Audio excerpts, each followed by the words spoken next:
start off with this. I was looking at this map. It says a 17th century map shows New England as a coastal enclave extending from Cape Cod to New France. So Cape Cod is in Massachusetts. I think we call it the Cape. Let me zoom in. See, this is going to be real interesting for me.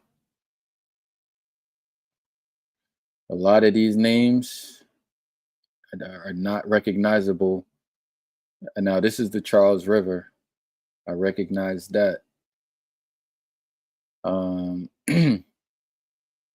One thing I wanted to learn about maps is like, you know, these labels on the coast. There's always a bunch of names or place names or whatever. And I always wanted to learn more about those. See, the Southampton, that might be something that is familiar. Southampton.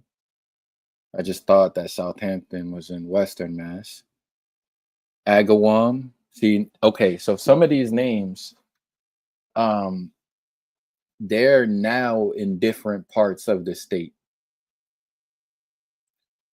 This area I'm seeing here is more so like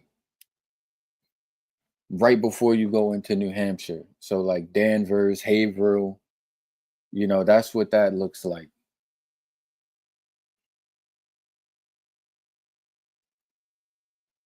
In this language, this is it's like some type of damn near German or something.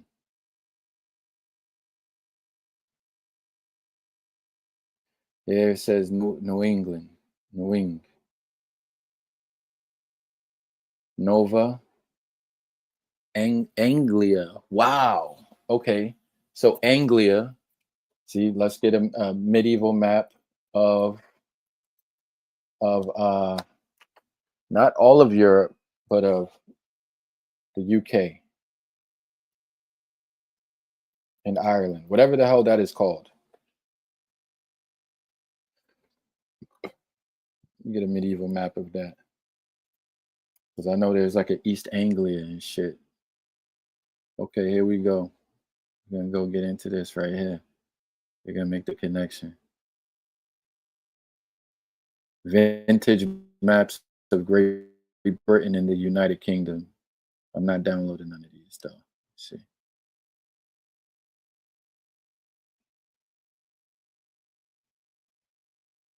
Map of Britain and Ireland. I need East Anglia. East Anglia map. Looking for East Anglia. So there's East Anglia. So we got an East Anglia. Let me see. And I've been trying to learn the geographical names in Europe. East Anglia is an area east of England. So east of England, you got East Anglia. And I'm also going to make the connection with New York because that's really Jorvik. So let me get Jorvik. Jorvik. It's in the UK.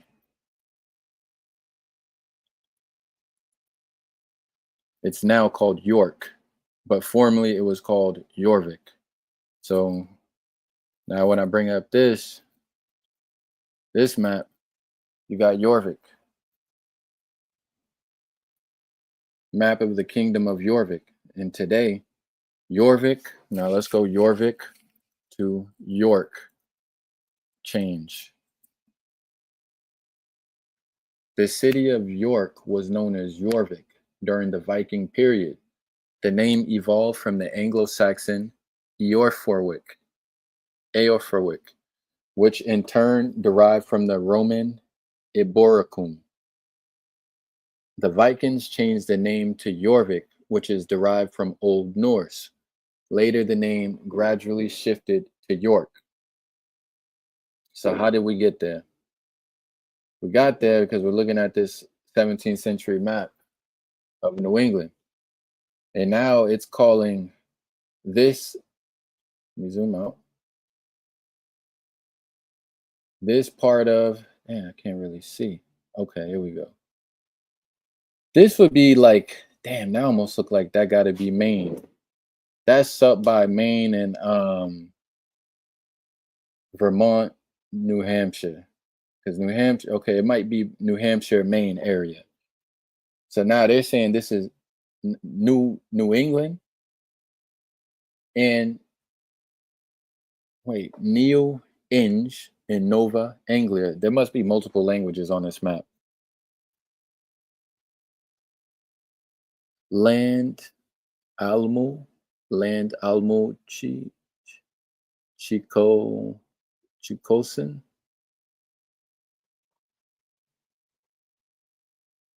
Nova Francia, New France. So they came over here to make a new Europe, basically. This was their plan. A new France, a new England, a New York.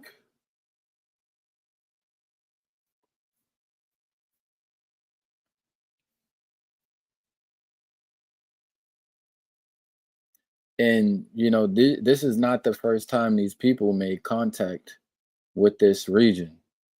They've been coming over here with the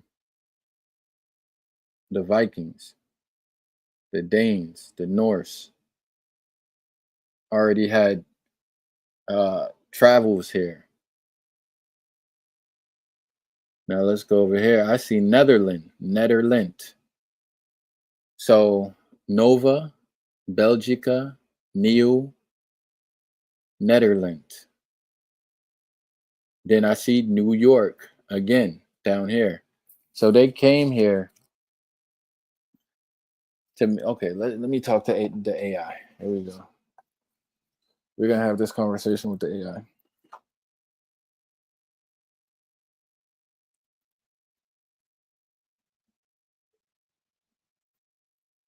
So I'm looking at a 17th century map of let me see, of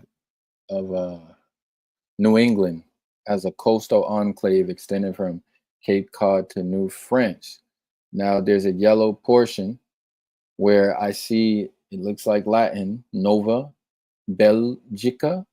Wow, is that New Belgium or something? I see Nova Belgica, New Netherland. Then I see under it New York or New York, and that's related to the Jorvik or Jorvik back in the UK. And then we were, again, to repeat, talking about what's it called? New England, and then talking about like East Anglia, making that connection from Europe to New England, or it's Old England to New England, Old York to New York, Old Netherland to the New Netherland. Exactly. Those names tell the story of European colonization. So Nova Belgica means New Belgium, referring to Dutch territories. And New Netherland was the Dutch colony that later became New York, named after York in England, which itself was once Jorvik from Viking times. And just like New England was named after the Old England and includes places like Cambridge or Norfolk, which echo original locations in East Anglia. It's all about that link between the old world and the new.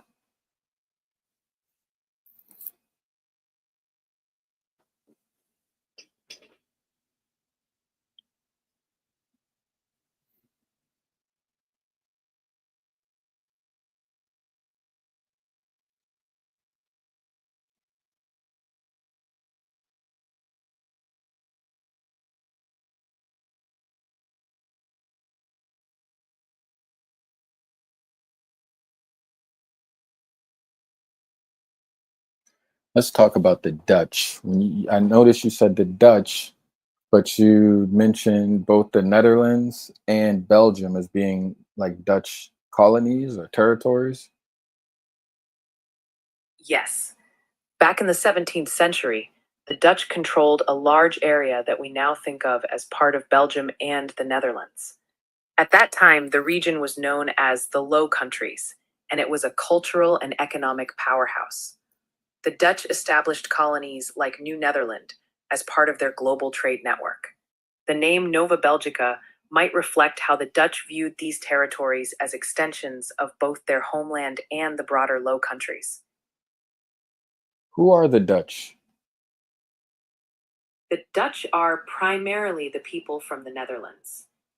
The term Dutch originally comes from the same root as Deutsch, meaning people or folk. Over time, it became the English way to refer to people from the Netherlands. Historically, the Netherlands was a major maritime power.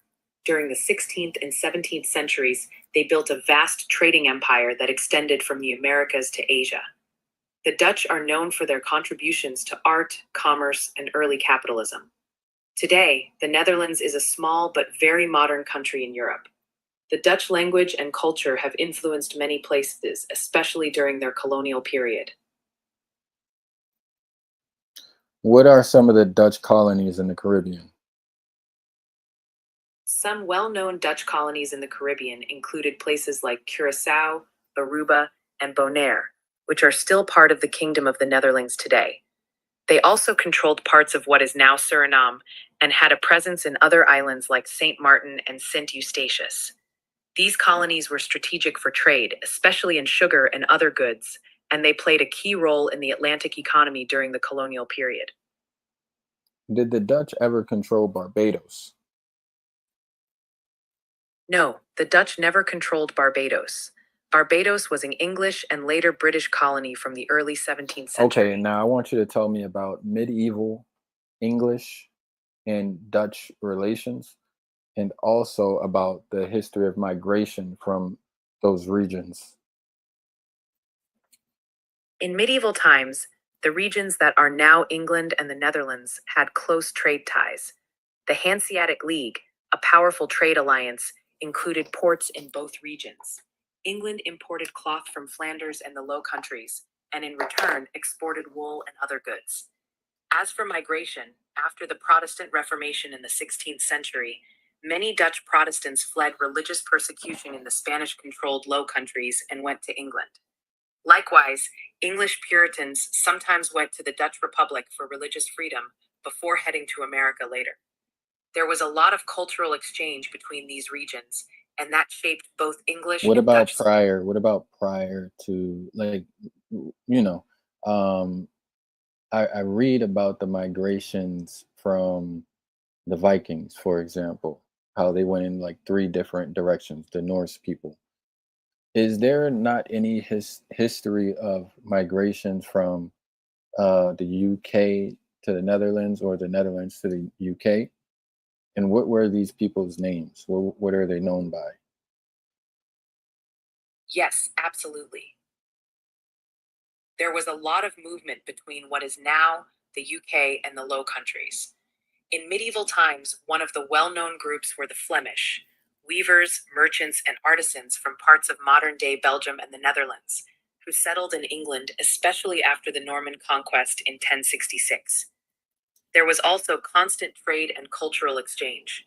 Flemish traders and craftsmen were significant in England, and English merchants traded wool in Dutch ports. Another example is during the Protestant Reformation and the 80 Years' War in the 16th century. Many Protestants fled from the Low Countries to England to escape religious persecution. These migrations shaped both regions culturally and economically. So, Okay, so I'm gonna play a video because we're gonna connect New England and England. A lot of history. So we're gonna learn about the Norman conquest. This is subject matter I've come across, and we're gonna get back into it, man. Let me get this sharing.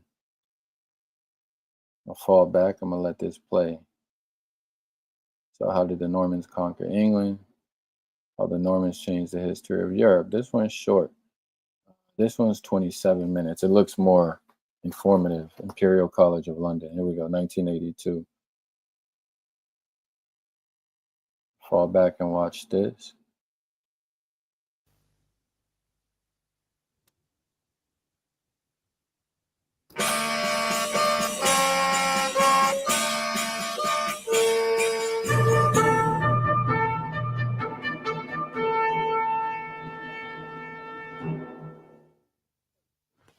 Barkhamsted in Hertfordshire is a good place to start thinking about the Norman conquest. It was here that William received the final surrender after Hastings. So the chief men who'd survived and the Londoners did their best. They rallied round the young Prince Edgar, great-nephew of Edward Confessor, but nothing came of it. William had the armed might, and it was here they surrendered. Now, there's another reason too why Barkhamsted is a good place. Barkhamsted is an almost perfect symbol of Norman success, military might, domination, government skill. And if we look round, we can see why. William gave this manor of Barkhamsted to his half-brother, Robert, Count of Mortain. And it was here that Robert built what we can call almost a typical motte. If we look in that direction, we can see a motte, an earthwork, 45 feet high, a very substantial work with originally a wooden building on top. You can see even now to this day the well which was used to service the garrison that established itself there. And he built also a great bailey, an enclosure that was improved on as the generations passed, so that by the end of the 12th century, it was one of the great works of the kingdom. A motte and a bailey with water defenses, a moat to protect it, a symbol of, as we say, Norman success and military power. And by 1150, England was littered with such fortifications. All right, so I just was doing some thinking while this dude was talking about nothing for 2 minutes. Norman, that's clearly Norseman. And I believe Normandy is in France. So that is showing a clear history of the Norse people in, I guess, their success in war and colonization in the southern regions, at least south of them, southern regions of Europe. 1 second. So let's look at this. Normandy.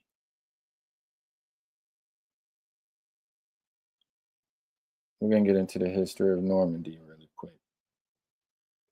Normandy is a geographical and cultural region in northwestern Europe. Okay, they call it northwestern.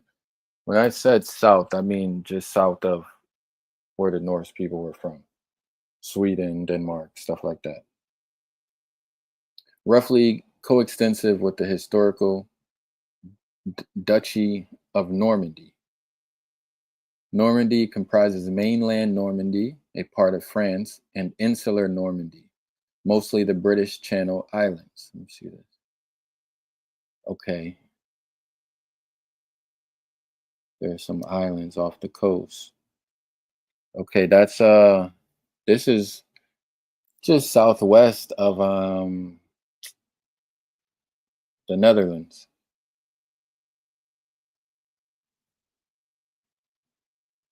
The Channel Islands are also historically part of Normandy. They cover 75 square miles and comprise 2 bailiwicks. Blah, blah, blah. Okay, skip that. Here we go. Normandy's name comes from the settlement of the territory by Vikings, Northmen, starting in the 9th century and confirmed by treaty in the 10th century between King Charles III of France and the Viking king Jarl Rollo. For almost 150 years following the Norman conquest of England in 1066, Normandy and England were linked by having the same person reign as both Duke of Normandy and King of England.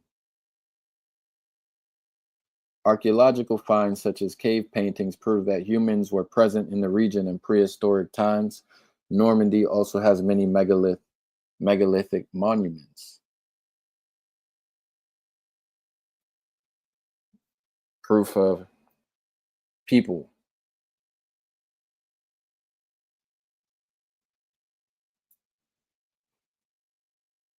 the Celtic period. Celts, also known as Belga and Gauls, okay, in the Gauls, have populated Normandy since at least the Bronze Age.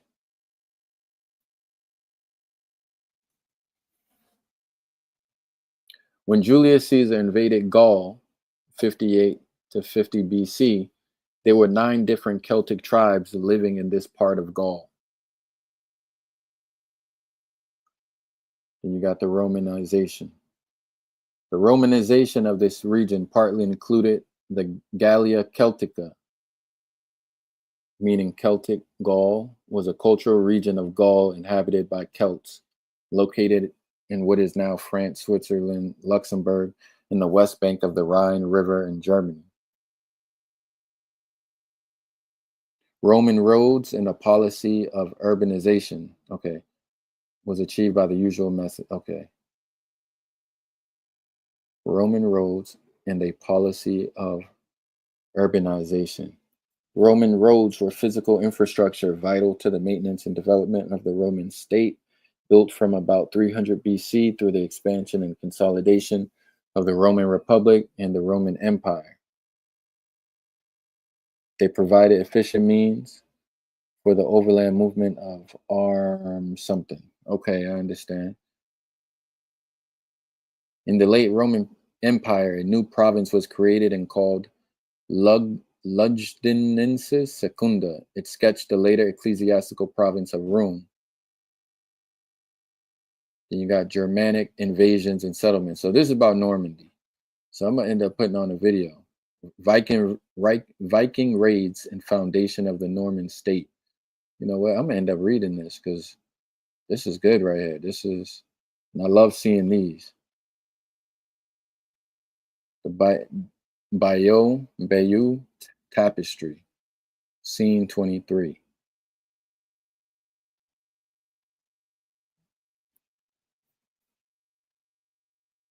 All right, let me see. Let's get a video on a shorter video on the Norman conquest, because what I was playing, it was moving real slow. This one's 10 minutes, captivating history. All right, let's see if you guys are and save hundreds with Liberty Mutual. Maybe where's the golf cart? There it is. Only pay for what you need. This video is brought to you by Captivating History. In the beginning, the Norman conquest of England in 1066 was just one in a series of invasions. It started when the forces of the Roman Emperor Claudius arrived in 43 CE. They finally left in 409 CE as their empire crumbled. Britannia, as it was called by the Romans, sank into the period known as the Dark Ages. By the middle of the 5th century, the Anglo-Saxons, Germanic peoples who had arrived after the Romans, were dominant. During this time, England was not a single entity, but a collection of 7 kingdoms. The most prominent were Mercia and Wessex. The lure of riches and land attracted Viking raiders from Scandinavia, beginning in 793. That year, the wealthy Lindisfarne Monastery in Northumbria was pillaged. There were annual coastal raids for years after that. In 865, the Great Heathen Army from Denmark invaded in a bid to take over 4 kingdoms. They captured the northern city of York, or Jorvik, making it their capital. It became the second largest city outside of London. By the end of the 9th century, King Alfred of Wessex had soundly defeated the Vikings. They settled in eastern England, an area known as the Danelaw. The majority Anglo-Saxon population lived south of that line. Why it all happened, the main players. And this brings us to 1066. Victoria, you said Bjork. I was talking about Jorvik earlier, which became York, and now we have New York. What's up, Sakina Ra? In early January, the Anglo-Saxon king, Edward the Confessor, died childless. Immediately, there were several claims to his throne. Some had stronger claims than others, but all were willing to go to war for the crown. Harold Godwinson, the Earl of Wessex, was Edward's brother-in-law and had been the Shadow King for many years. He took care of all the royal duties Edward didn't care to. His father, Godwin, had provided the same service when Edward came to the throne in 1042, after many years of exile in Normandy. He had fled there as a child to escape Danish invasions of England. On his deathbed, January 5, 1066, it is believed that Edward appointed Harold as his heir. Harold wasn't of royal blood and was only connected to Edward by marriage, but he was an Anglo-Saxon, well-liked and trusted by the people. He got the immediate approval of the Witan, the council responsible for making all key decisions in the kingdom. Harold was crowned the very next day. Meanwhile, in northern France, William, the Duke of Normandy, watched with increasing rage. Only 2 years before, Harold Godwinson had sworn his support for William's claim to the throne, a promise made under duress since Harold had been William's captive at the time. William reasoned that his claim was the most legitimate, even though it was widely believed it wasn't. He was the bastard son of Robert I of Normandy. His link to the English royal family came through Edward the Confessor's mother, Emma of Normandy. Her father was William's paternal grandfather. So, William claimed that as a cousin of the late king, he had a right to the throne. As the only son, William inherited his father's dukedom at the tender age of 7. By adulthood, he had proven to be a tactical and brutal leader. He had feuds with surrounding dukes, even the King of France, Henry I, who had been a former ally. Ambition burned brightly within him. The last contender had the weakest claim, King Harald Hardrada of Norway. He was encouraged to make a bid for the crown by Tostig Godwinson, the estranged brother of the new English king. Complicated political maneuverings in England and Scandinavia had followed the death in 1035 of Edward's stepfather, Knut, King of England, Denmark, and Norway. Hardrada made his claim based on those machinations, and with Tostig's help, he mounted an invasion force. The invasion begins. The Battle of Stamford Bridge. Chevy Equinox EV gives you the Okay, so New England brought me to England or the UK because of the place names. The place names are, it's like they came over here and just said, we're making our new home in this land. So New Yorvik turns into New York. New Belgica, you know, from Belgium, formerly Belgium. New England, from Anglia. So you can't study the place and the place names and not see where it came from. Norway in August, collecting allies and men in Shetland and Orkney, before meeting up with Tostig Godwinson on the northeast coast on September 8th. Harold had up to 15,000 men in almost 300 longships, dwarfing Tostig's much smaller force of only 12 ships. King Harold Godwinson was readying to meet the expected invasion from the south by William of Normandy. However, as September approached, he had to let many of his soldiers go as they were needed to gather the harvest. Learning that the Norse army had not only landed but also captured York, King Harold gathered his men. He made the journey from London to Yorkshire in 4 days. Hardrada, who was waiting for supplies at Stamford Bridge, was caught completely off guard by the English on September 25th. The exact location of the battlefield is unknown, but local lore sets it east of the River Derwent and southeast of Stamford Bridge in an area called Battle Flats. At the start, the Norwegian... This guy, he's all over the place, but one thing you could take away is that at this time, Europe is fragmented. So the Romans formerly colonized it under their empire. But once the Romans leave in like the year 400 AD, around that time, now it gets split up into a bunch of kingdoms. It said, I forget what year. I think it was in the 11th century. What we know as the UK now was divided into like 9 different tribes or something like that. It said some region was that divided. Let me see if I could get a video that's a little bit more simplified and really tells us about the Norman conquest. I already broke it down though, just based off of the name. Norman is Norseman. So the Norsemen, they came from the north. They came from Sweden, Denmark. What other country is up there? Let me see. Let's see. Let me get a map of Europe with countries. Just, I need to see the countries. Norway. Okay, Norway, Sweden, Finland, etc. Here we go. This is going to be good right here. This is going to tell us, this is going to be clear. This is going to get to the point, and we're going to know what the Norman conquest is, even though we know what it is, just based off of the name. The formation of England had been a relatively long and exhausting process. Through conquest. Yeah, the UK is the United Kingdom. It's this right here, this piece right here that says England. And then you got, man, what's this country called? See, I got to get better with Europe. Dang, this map is terrible. Let me get a good map of Europe. The United Kingdom is more than one country. It's like 3 countries. And then Ireland is separate from it.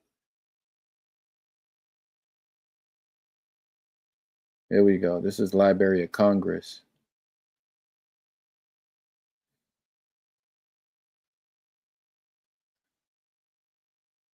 So this is the UK in yellow. And we were just studying these people, the Dutch. So the Netherlands, Belgium, this region right here. And we know the Norse people are from up here. They come from the north. Wow, this goes all the way up. So they came, migrated south. Some of them went west and came to the Americas, right? Discovered Iceland and went from Iceland to Greenland. And then some of them went east into, man, how far east did they get? Maybe into, let me see, how far east did the Vikings migrate? So the Vikings migrated as far east as the Byzantine Empire, which is modern day Istanbul, so Turkey, and the Caliphate in Baghdad. According to the National Museum of Denmark, I believe that because the caliphates were willing to trade with the Europeans, and they were willing to trade with the East Asians. So I believe that. That's very believable. So maybe I shouldn't say migrate, but they did travel. Obviously, their successes in the East is not prevalent. Their success, as far as settlement goes, is in the South and portions of the UK, British Isles. I'm not sure so much about the settlements in the Americas, and if they, let me look into the Viking settlements in the Americas. Viking settlement in the Americas. So you got the Norse colonization of North America. Began in the 10th century. Voyages from Iceland reached Greenland. So Iceland is that basically that first real decent sized island in the seas on the way to the Americas. You get to Iceland, then Greenland, and then you're in the northern parts of North America, or what we know as like Canada. Norse settlements on Greenland lasted almost 500 years. Okay, so it lasted 500 years. This was my question. It lasted 500 years. So when did they leave? And the population peaked at around 2,000 to 3,000 people. What happened to these people?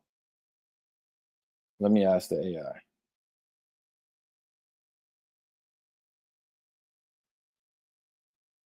So the Norse settlements on Greenland lasted almost 500 years, and the population peaked at around 2,000 to 3,000 people. What happened to these people? And also with the settlements in the Americas, what happened with those people? How long did they stay there? What was the peak of the population in the Americas? The Norse settlements in Greenland lasted for over 450 years. They were eventually abandoned, possibly because of a combination of climate cooling, lack of resources, and difficulty in maintaining trade routes with Europe. As for the Norse settlements in the Americas, they arrived around the year 1021. Those settlements, like at L'Anse aux Meadows in modern-day Canada, were quite short-lived, only lasting for a few decades at most.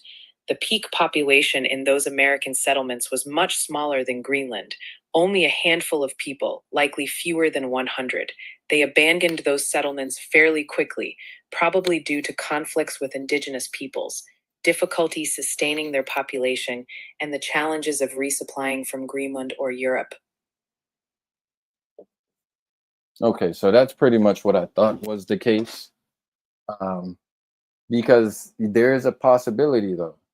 There's a possibility that there were white people in the Americas since, well, it's not a possibility, but I'm saying there is a possibility that there are some white people today that have been in the Americas since the years 1021 in that time frame.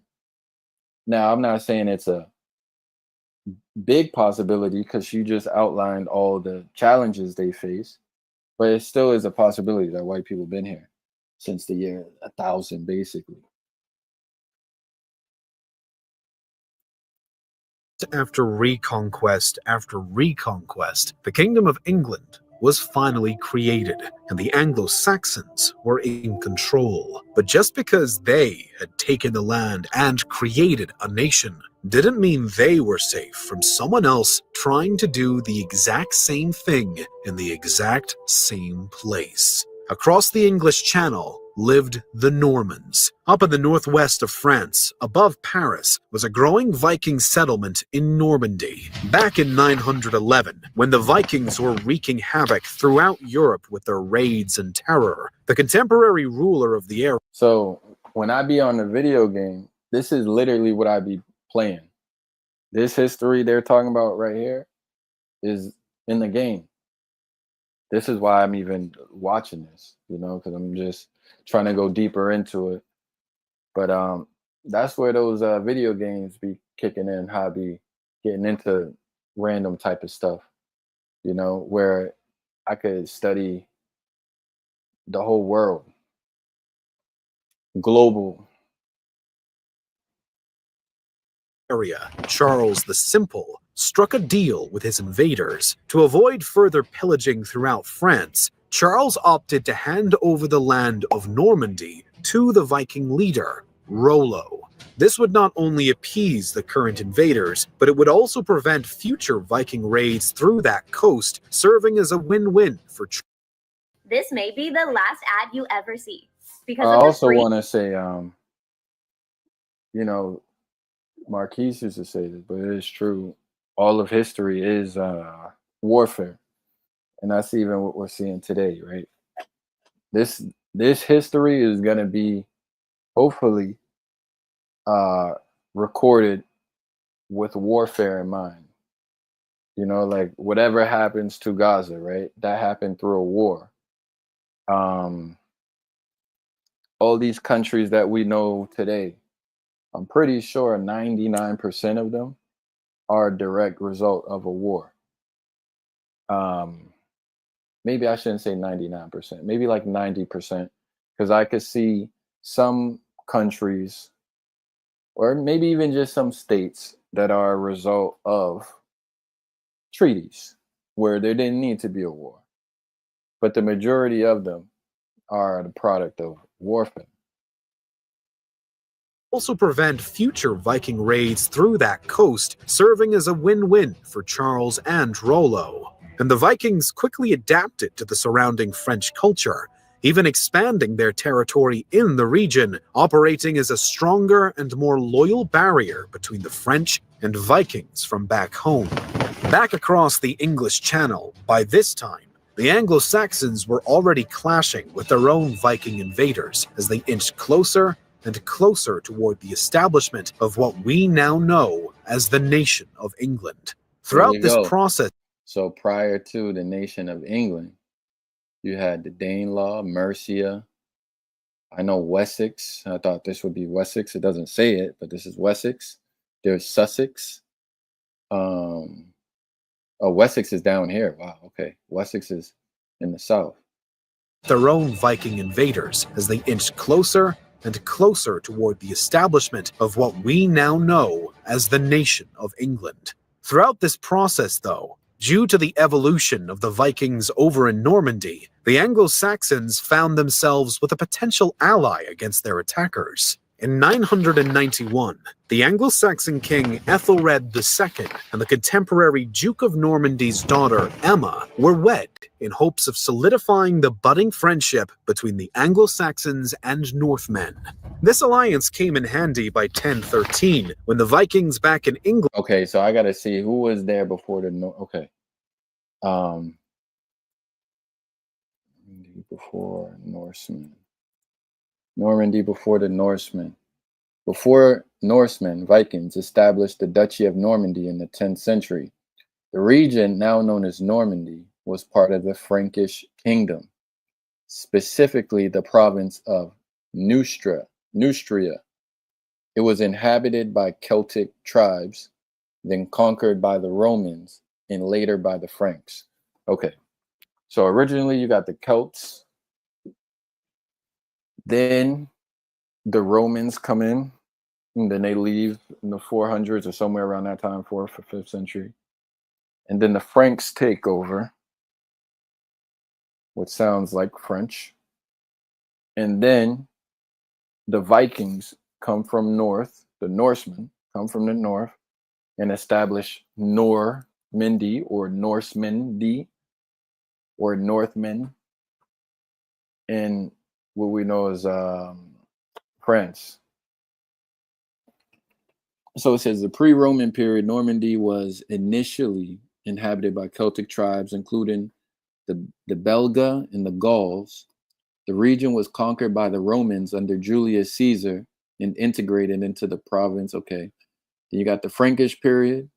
After the fall of the Western Roman Empire, the Franks became the dominant group in the area, and it became part of the Frankish kingdom of Neustria. Then the Viking raids and settlement. I'll show you guys what I'm reading. In the late 9th and early 10th centuries, Viking raids intensified, leading to the establishment of a permanent Viking settlement in the region. And you got the formation of the Duchy of Normandy. In 911, the Treaty of St. Clair-sur-Epte between the Frankish King Charles the Simple and the Viking leader Rollo formalized the Viking presence, granting them land that became the Duchy of Normandy. So they bogarted their way and made those people accept them. This is our land now.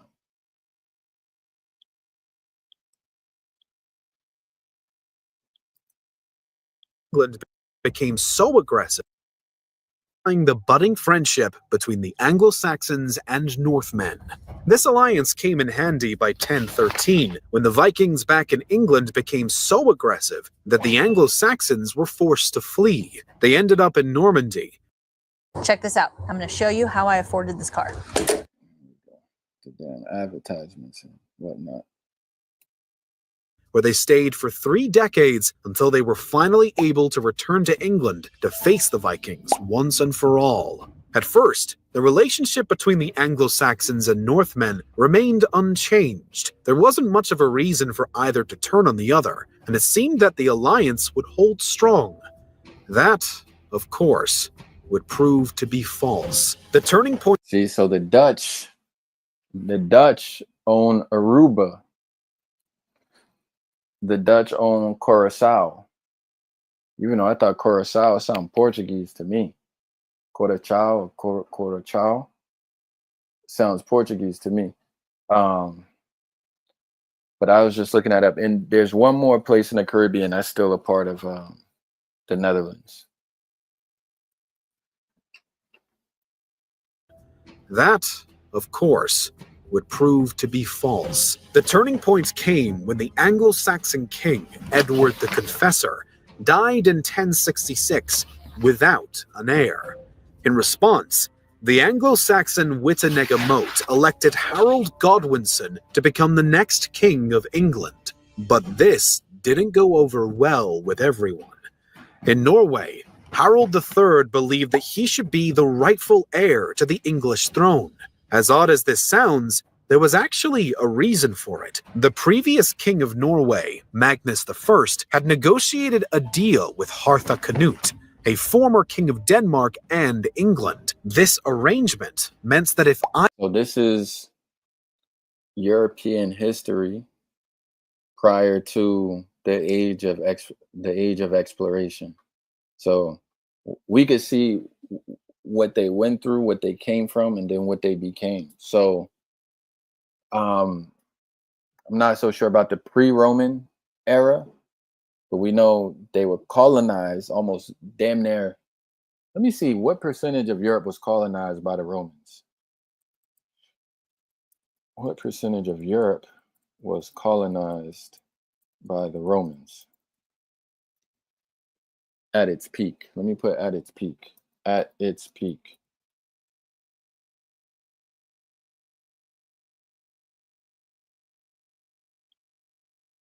So at its peak, in 117 CE, under Emperor Trajan, the Roman emperor covered approximately 5 to 5.9 million square kilometers, or basically 2 million square miles across Europe. I didn't ask about North Africa and Middle East, but it still gave me that. The total land area of Europe is roughly 10 million. So he conquered about half of Europe. About half of Europe was colonized by the Romans at its peak. Okay. Damn, why did I even bring that up? Oh, okay. I was talking about what Europe went through.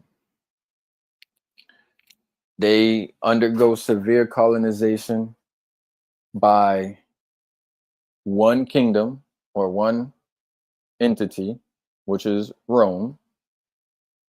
The Western Rome falls apart, Eastern Rome or the Byzantines fall apart. You know, the Arabs conquered and so forth. But it seems like the West was falling apart first, and then the Byzantines in the East were still strong up until the 6th century. You know what? Now I got a question, because I think at this time the Byzantines have strong relations with diplomatic relations, political relations with the Ethiopians. And we know the Ethiopians was like that strong Christian, a Christian stronghold in East Africa. We know the Ethiopians were going to war with the Southern Arabians and trying to colonize South Arabia. And then you get the thing of the elephant. That story about the battle of the elephant in the Quran comes through that whole history. But the Byzantines fall to Muhammad and the Arabs, and now you got the fall of Rome.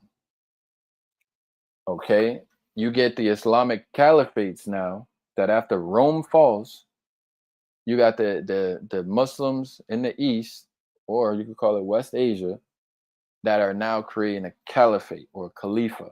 They got a khalifa now. Muhammad starts the movement. You get Uthman, Umar, so forth. They call them the rightly guided caliphs. And then from there, you get the Umayyad, and then the Abbasids. And during all of this time, it sounds like Europe is fragmented into small kingdoms, very small kingdoms. I got to look up. Let me ask it. What was going on? Well, actually, see, now if we take it to like the 800s, this is the Viking expansion in the 800s. So while you have the Abbasids in the East, you got the Viking expansion in Western Europe. And they are fragmented in their little kingdoms. So the Muslims are expanding and covering vast amounts of land up into basically Turkey, and probably Italy was a part of the caliphate. We know Spain and Portugal became part of the caliphate. So they basically were able to cover the countries that are coastal with the Mediterranean. I'm not sure what repelled the caliphate from expanding into the north. I'm not sure about that. That's something I should look into. Let me ask it. What battles, wars, or kingdoms repelled the caliphates, like the Abbasids, from expanding into northern Europe? It's a long question. Okay. The Battle of Tours. This battle, fought in modern-day France, saw the Frankish army under Charles Martel defeat an invading Umayyad force led by Abd al-Rahman al-Ghafiqi. This victory is considered a crucial turning point, limiting the northward advance of Islam into Europe. So the Muslims made it up to France, and they try to get into France, but the Franks defeated them. The Siege of Constantinople, 717 to 718. It says, the Byzantine Empire's successful defense against a major Umayyad siege of Constantinople prevented a significant expansion into southeastern Europe. Okay, I didn't even know the Byzantines were still around in the year 718. So when did the Byzantine Empire fall completely? Collapse completely. So the Byzantines, wow, 1453. I don't know why I thought they collapsed way sooner than that. So that makes sense. That makes sense as to why, you know, the Muslims weren't able to expand on one front, because you still got the Byzantines. All right, next you got the Arab Khazar Wars. The Khazar Khaganate, located north of the Caucasus Mountains, played a role in stopping northward Muslim expansion in that region. Okay, you got the Khazars. It gives us a region over here, the Khazar Khaganate. Armenia. Okay, this is like Armenia. These are basically right before the Caucasus regions.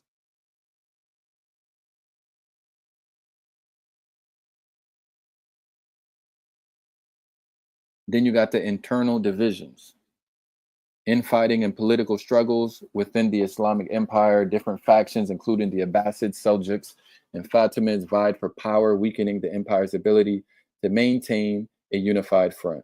Okay. Then you got the rise of European kingdoms, consolidation of Christian kingdoms. So now you got amalgamations going on. European kingdoms, notably the Franks under Charles Martel, and those involved in the Reconquista in the Iberian Peninsula, unified to resist further Islamic incursions. The Reconquista, this long process involved Christian forces gradually reclaiming territories in the Iberian Peninsula, pushing back against Muslim rule in the region known as Al-Andalus. Then you got geographical and environmental factors. The Pyrenees Mountains. These served as a significant natural barrier, limiting the extent of Muslim expansion into northwest Europe. The Sahara Desert, limited expansion southwards into Africa. So it's bringing up natural barriers now. The Mongol invasions from the east. These further weakened the Islamic Empire, diverting resources and compromising its capacity for further expansion. So while the Umayyad Caliphate played a more direct role in the initial invasions of Europe and the battles that halted their advance like Tours, the subsequent rise of the Abbasid Caliphate, with its focus shifted to internal consolidation and geopolitical pressures in other regions, contributed to the limited Abbasid expansion into northern Europe. The Abbasids did engage in conflicts with the Byzantine Empire in the Eastern Mediterranean, but their focus wasn't primarily on expanding into northern Europe. Okay, that was a good answer. So we're going to get back to the Norman conquest. Either ruler died without an heir, the other would take their throne. And Harold III, being the successor of Magnus, felt that he was as such the successor of the agreement. On the other hand, the current Duke of Normandy, William, also believed he was entitled to the throne due to the acts of his predecessor. Given the blood connection that he had to former King of England Ethelred due to his marriage to Emma, William assumed that it was him who would take the heirless throne. And here is where we see the friendship between England and Normandy collapse. As tensions rose between England and their once allies, Harold of Norway was the first to make a move. The Norwegian invasion of England was launched in the fall of 1066, catching the new King of England off guard and unprepared. Nonetheless, the English were able to repel their invaders at the Battle of Stamford Bridge, although the army was greatly rattled and weakened. Normally, this wouldn't be a problem, since the enemy had been driven out, but Harold was simply the first former friend of England to take. The future of your business is here. It's getting good. Take action, not the only one.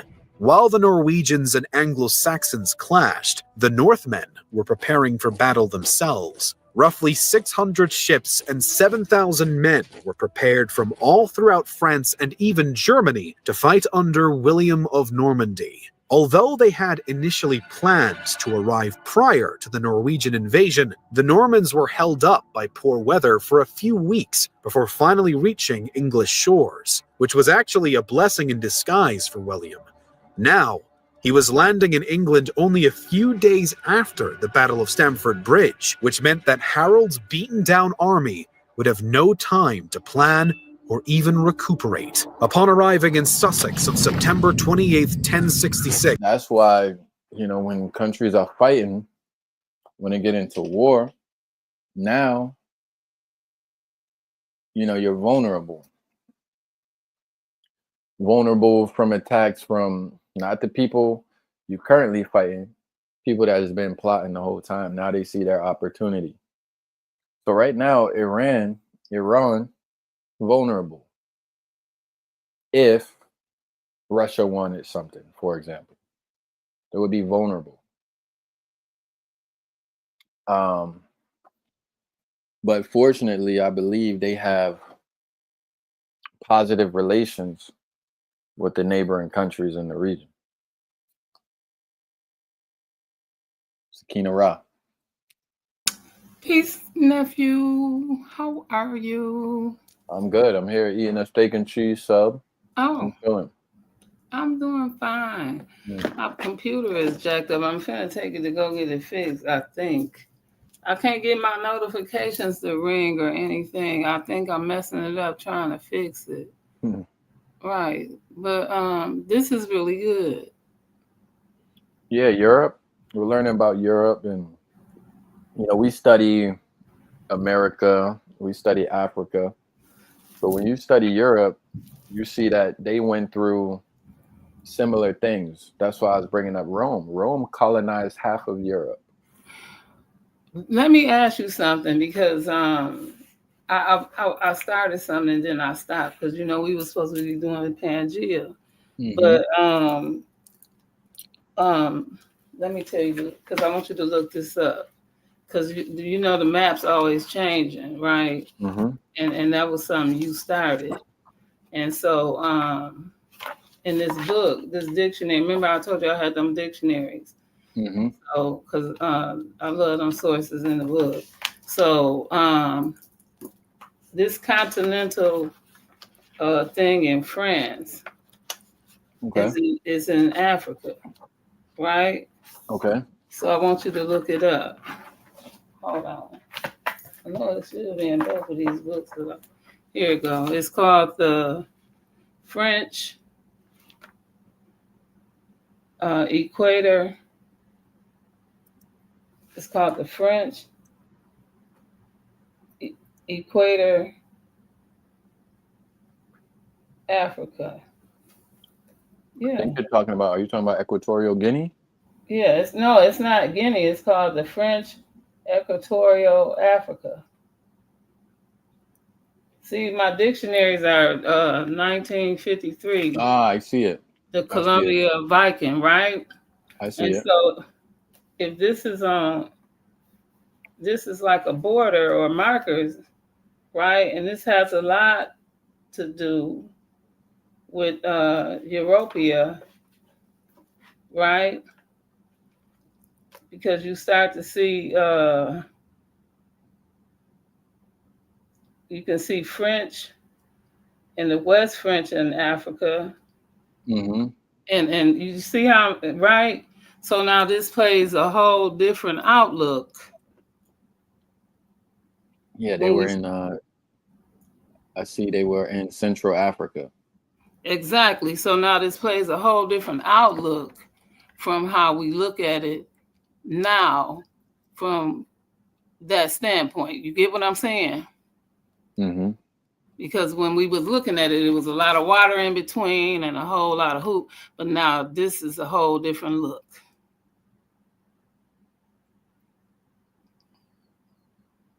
Okay, I always thought of France and Africa when it came to like Senegal, Mali, because they speak French over there.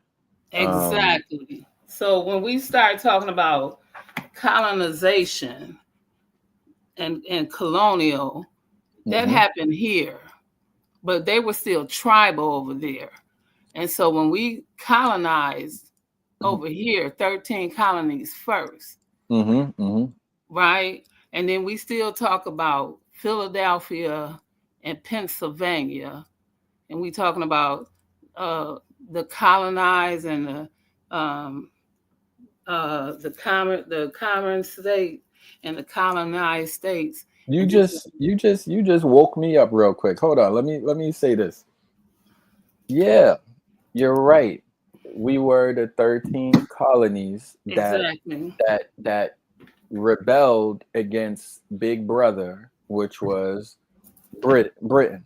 Right, and so with Penn State still being Britain, and then we talking about, and so when we start talking about this, and this is part of this whole Africa, American, Black slavery, Black this and that, and if you don't know civics, and then we try to say this is the problem, this is why you need the other person to come in and say this for you for this and that, but if you don't really know the history, this don't make sense to another person. You get what I'm saying? And so history. Come on in, nephew, and do what you do, and I'm always here because I'm always somehow or another. I don't get the whatever, but again, well, when we talk about, see, now when Trump says make America great again, you got to be careful, because what made America great was that it was little brother that broke away from big brother.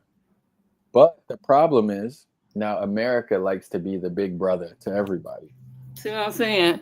So again, you got to know the South didn't know the civics that the North taught, but when they taught it in a college, right? And so again, they're not going to know this, right? But you're teaching it. That's all I can tell you, right? And because they don't know, they think you slow, right? And out the mouth of babes, this is what their Bible says. So out of the mouth of babes, right? And so I congratulate you again, because my bell notification don't work, and that's why I'm missing everything. But when I pop up, because I guess I'm called to pop up. So again, because this conversation is held, and I've been doing my study, and I still got our stuff in the back. But that's why I put in there for you to type up Central America, because a lot of people may know about it. They might have skipped over it. They might have bypassed it. But we always looking up North America and South America. But check out Central America, right? Because when we go in Pangea, we're not gonna skip over Central America. Okay. Right. So I just came up here to say that. Oh, and I wanted to say that I when I said Celtics, I had to dig in my book, because Celtics was a language. And if you want to get in, you got my number. You want to ask me some questions about the languages on any of the things that you're talking about, let me show you my book one more again. Okay. I actually have both of them. So this is let me see if I can blow this up. This is my problem with stuff. So I'm trying to buy me a projector screen. So this is called the Columbia Viking Desk Encyclopedia, right? It's a right. It's a 1953 edition. I think they have.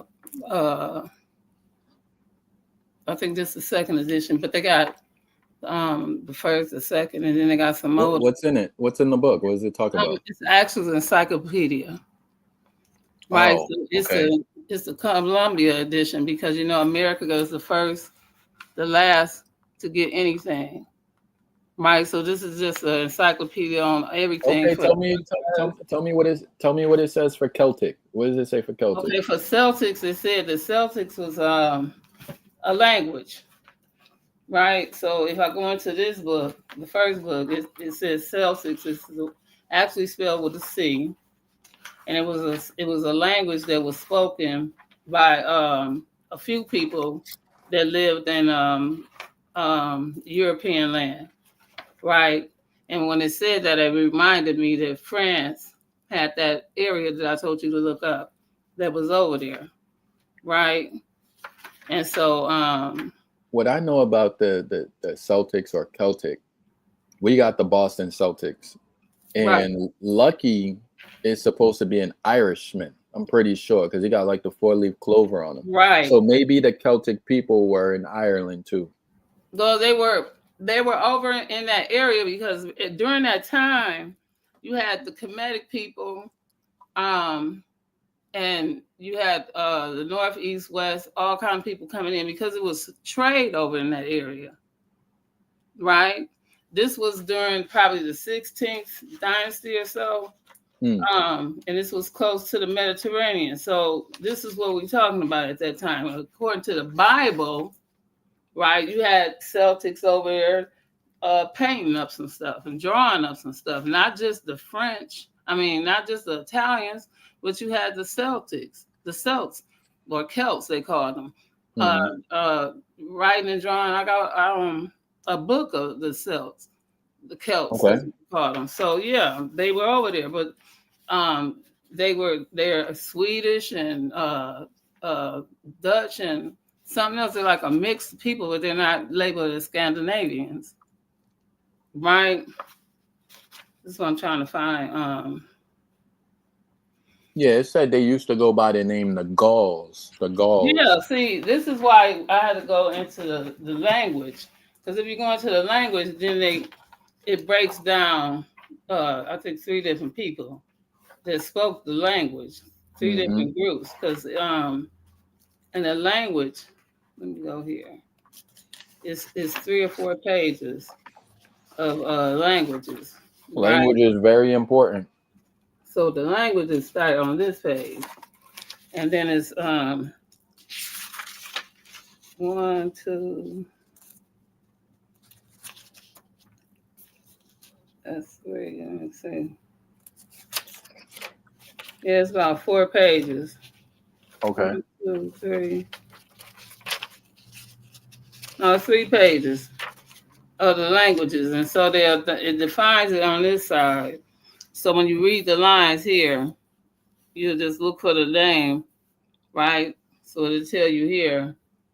You look for where my glasses at? Let me put front.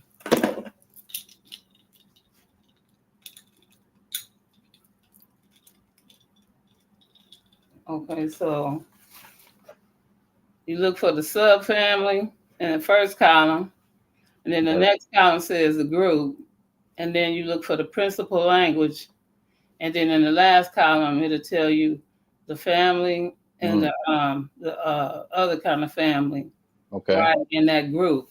So when it came to the Celtics, spelled Celtic, right, you had 3 groups, and one was a continental group, and they had the East Gothics, you had Gaulish, and then you had Middle Welsh, and Welsh, Cornish, and Bicon.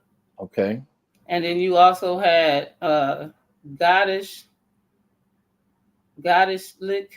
or something like that, and it was Old, Middle, and Modern Irish, Scottish, and Gaulish Mans. Okay. Yeah, Manx, or Manx. That's what it say. And so those were the groups that was in there. And so if it said it got an E with the Gothics, under E, then you have Missouri, and then you had, I don't know what this is, Ratterings, Tahasics, societies. Well, what I want to say Hawaiians, is, and some other kind of people. I can see you a picture of it, because I get the idea, and it's making me think of the fact that a lot of those names you're saying, the reason why it doesn't sound familiar is because they got it beat out of them. They got it beat out of them by the Romans. Then they got it beat out of them over, when they unified and became England. Those came through wars. A lot of people lost their identities, those tribal names, those old languages. It happened to the Europeans too, but we only talk about it when it happened to Black people. But the Europeans did it to each other first. Yeah. They did it. Yeah. They did it in Europe first. Yeah. But understanding that Europe piece was connected where it was, and it wasn't separated like they trying to say it was. Europe sounds like Yoruba. Europa sounds like Yoruba. Europea. That's the part. See what I'm saying? We got to keep that mindset. It was Europea, Eurasia, and Africa. Yeah. Yeah. And if we keep that mindset and then start to go with the breakup. But I heard Europe. Does that come from Africa? That word? Is that true? That name, Europe? Well, maybe it did after a while, because Europea. I heard it's an old African goddess or something like that. Hold on, let me see. Europe name history. The name Europe. Okay. They're saying it's Phoenician. Now Phoenicians are okay. The Phoenicians ended up in North Africa, but I think they're from like the Mediterranean, Eastern Mediterranean. Okay. They're saying it might even be. What is Am it? I- Armenia? Not Armenia. What is it? Armenia?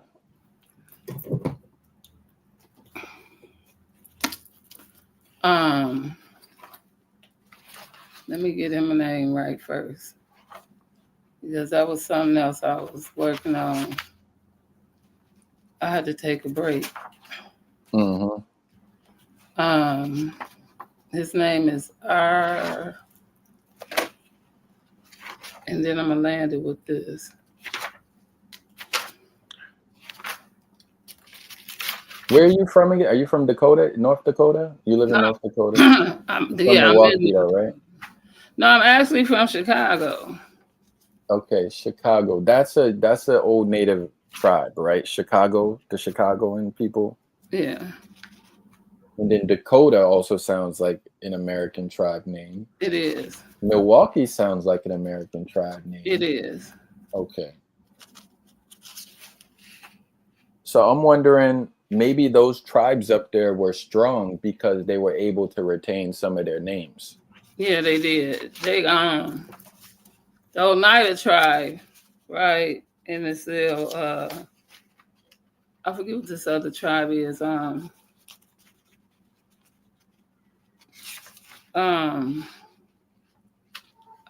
It started with a W here.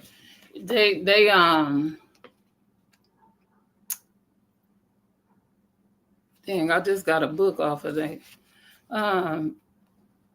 Because they were part of the Superior, and they ran off of Canada, right? I think it was a Wasabi or something like that, because they ran off of Canada. And so I got a book off of them because I was starting to do something when I was talking about the Dells, you know, because the Dells used to be an ocean, right? And so I was going to use that and just let that be part of our Pangea, you know. But we gonna get into that. Don't worry about it. It seemed like forever. I can't think of this name, but it was about, his name was Arman or something like that. And then they made Arman, and it was Armenia, and then it was the Arman, Armenia, because my memory is not all that wonderful no more. Listen, I don't have dementia and nothing like that, so I don't want to be saying it like that. Right, this is listen here. I got so much highlighting on here. I'm gonna give it one more minute and then I'm gonna be done. Because maybe that ain't for me to tell it. That's probably what that is, a sign saying don't tell it. Maybe this ain't the book. This gotta be the book. I have so many dictionaries, it just don't make no sense. To be like, source up or shut up. No, that ain't it either. AR. Listen here. Wherever he at, he's trying to stay hid. But anyway, the point of all that was the trail ended up in, that's why. I'm finna find it right now. Okay. See how your brain works?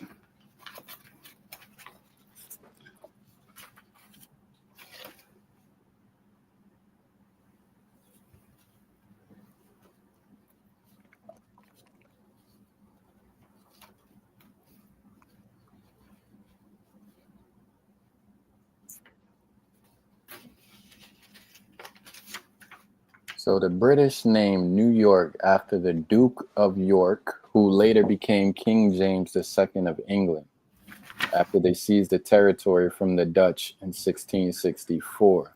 Right. And I like the piece about Prince Charles, right? Yeah. Because you know his wife was black. Okay. Right, Prince Charlotte. And then about the whippings that they took, which was penitence, right? And so penitence was something that was a practice that they brought into you're supposed to go into the practice was to not do it, and so you practice penitence, and so they were going before they wasn't even going before the church, because that's what they're doing now. But penitence is what they do now. They go and they say before a preacher and they say this and this and this and this and this and this and that, and then they get forgiven and all this other stuff each time after baptism. That's what they do. Now, well, you talking about Christianity. Let me ask you on in. Now listen here. This was before the sacrifice. I got a question. You brought up we're talking about the Celtic people and also the Norse people, or the Danish, the Vikings. I want to bring this up. The Europeans were also practicing divination. They also they were big on stones. People would describe it maybe as magic. So they went through losing their old tribal religious ways as well. But nobody really talks about that. I just really want to keep on bringing that up. Europeans went through severe colonization, but because it was white on white crime, or whatever you want to call it, we don't really look at it the same way we look at when the Europeans did it to the Native Americans or did it to the African. Do I think there's a racial element of racism? Sure. But I also think a part of that is just human nature. Humans been colonizing forever, going to war forever, taking over territories forever, fighting over resources forever. So we could focus on the racial element of it, but it's really just the nature of life that we live. Right. Everybody wants to rule the world. Right. It's about conquer. Mm-hmm. Right. Because in business, and we say this over and over again, it was about supply and demand. Right. Supply and demand. Right.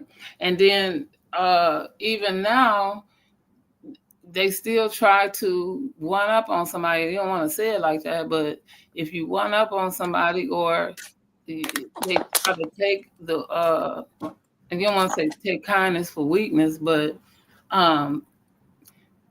the strong survive. So you gotta outthink or outplay the next one, so that you say, I provide you protection. Right, because this is the beginning. This is the beginning of all things, right? And so, like, I was on another podcast, and somebody asked me, "Do I know what Mandinka is?" I don't know, and I said it was a noun. Yep. Right. So what I said? So what do you want to know? And they quit talking. So no, because I don't know what I said for you to even ask me, do I know what Mandinka is? So now I want to know. Since I answered it was a noun, what's your point? You see, and they didn't answer. I said, so let me break it down for you. Are you talking about Mandinka the man? Right? Mandinka the tribe? Mandinka or the language? Which one is it? Yeah. Next time you want to check with me or check me, know what you're talking about.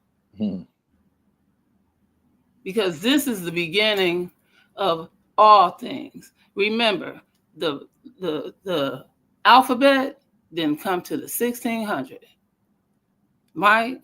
So the metal netter was pictures. And so to break down the metal netter, you got to break down the pictures, just like you do now when you teach your kids how to read. You got to break it down by sound. When kids see an apple, they go, apple. Oops. And then you taking one letter and two letters, and they call that bilateral, just like you do when you take 2 syllables and 3 syllables, and you got to do the same dang thing. Just like that. Then you make nouns, pronouns, and adjectives and all this other carrying on and compound words and all that other stuff. And this is the beginning of all that. But since everybody know everything, you know how you have kids that go, you don't know yet. But your mama told you, if you know more than the teacher, and you're only in the 3rd grade, why am I sending you to school? Why is your grade so bad? And you know more than the teacher. I send you to school to shut up and learn. How's you teaching the teacher?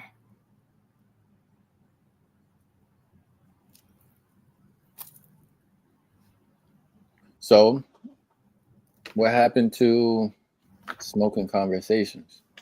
What happened to smoking conversations is I've been waiting on my apartment. Okay. However, they waiting on carpet.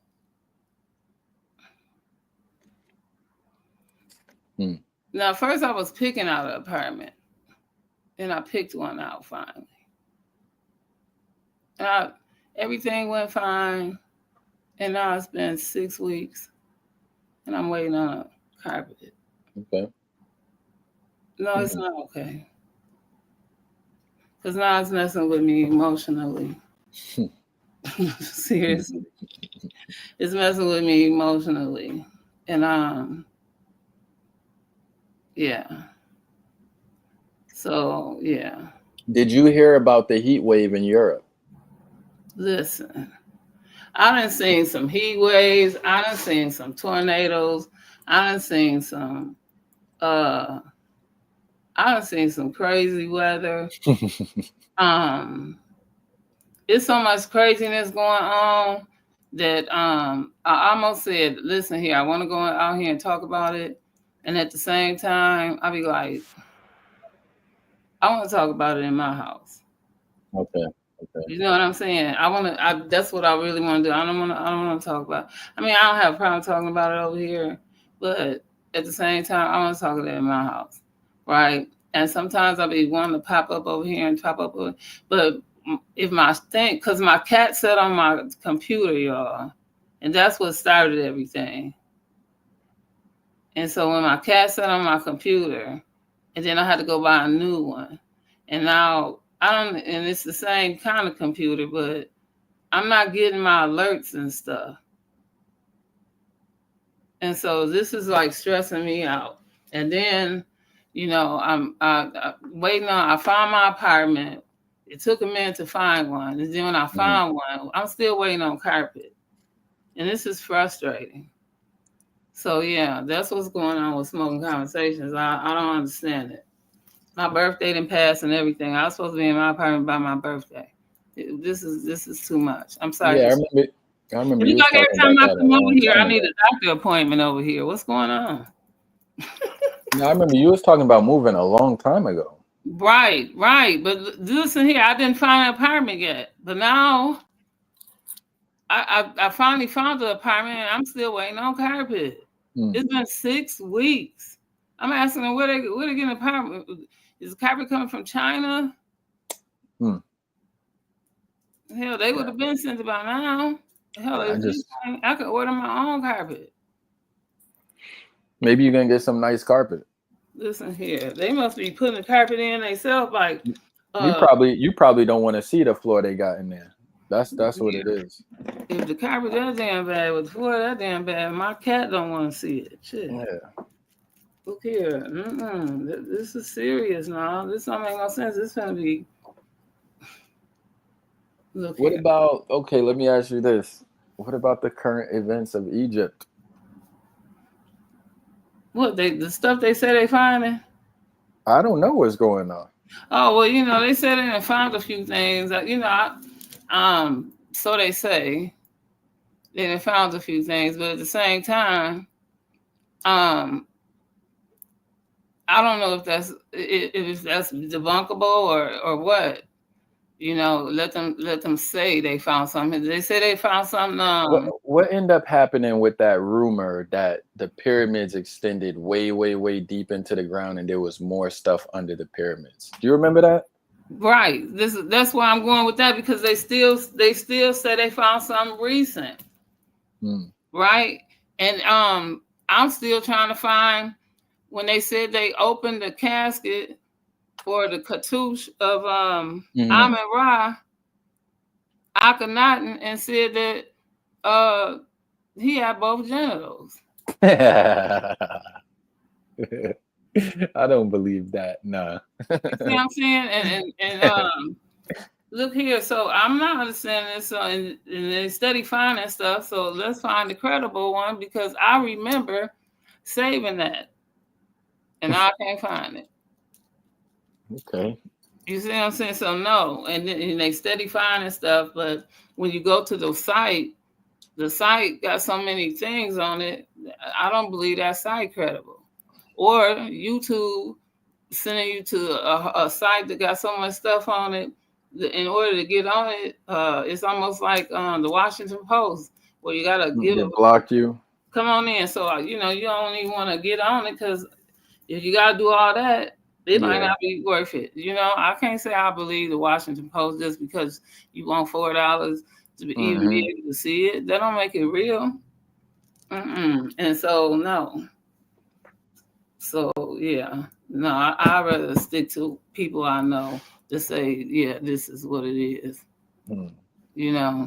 I trust my judgment when it comes to people because some people I trust more than others, because you don't owe me a lie. But when you do that, I should be able to say, well,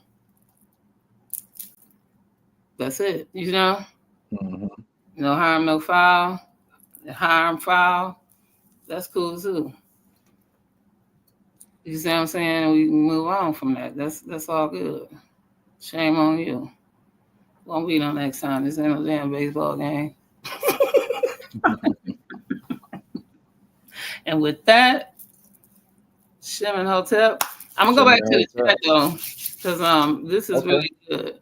I don't like watching the games all the time, but the information is always priceless.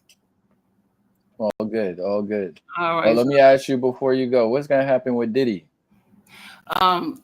Listen, from what they say, all of the charges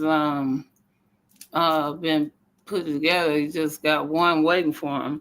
I've been watching Mill, the Watcher of the World News 777. Okay. Y'all go watch it over there because Mill keep it honest. He is real good with it too. He was over there with Diddy folks. I want to ask you, what do you think is gonna happen to Diddy? I think he gone. Oh. Yeah, I think he gone. He gone. I mean, they saying Trump might let him out before Trump finish up his term. Now, if that happened, he might let him sit there for a minute, but I think he gone. I think he gone, especially because trafficking.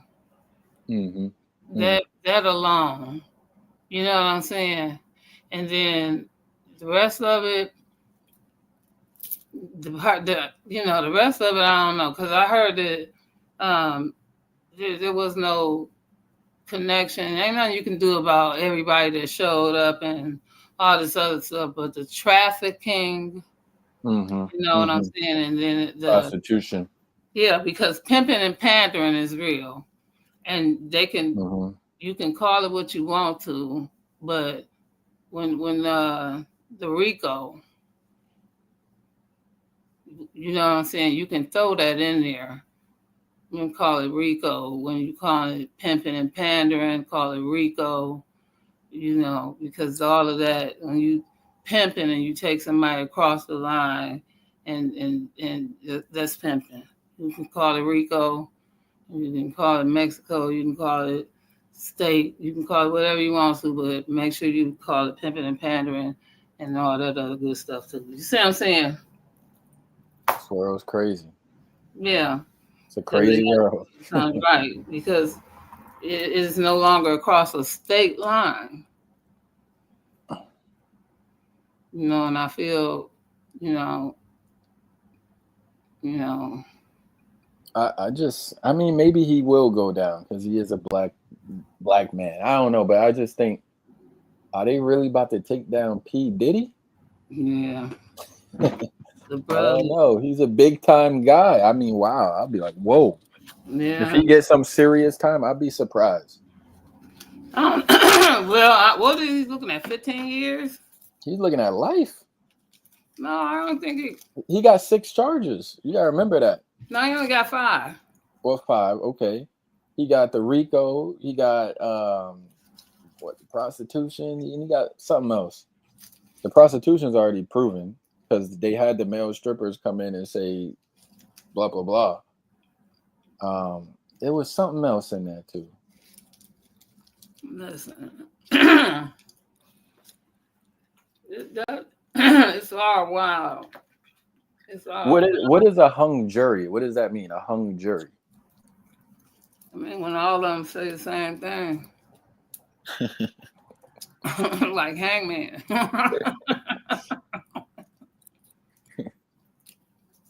It's sad. It is. It's really sad. But at the same time, ain't no right way to do wrong. So, you know, in the end, it's all gonna prevail. You know, I feel bad for him, but at the same time, I don't. Yeah. You know, he had a lot of fun in his life. Mm-hmm. You know,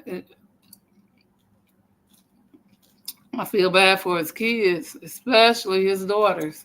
Yeah, he got a baby. He got a little 2-year-old or something. Because I know they wasn't part of that.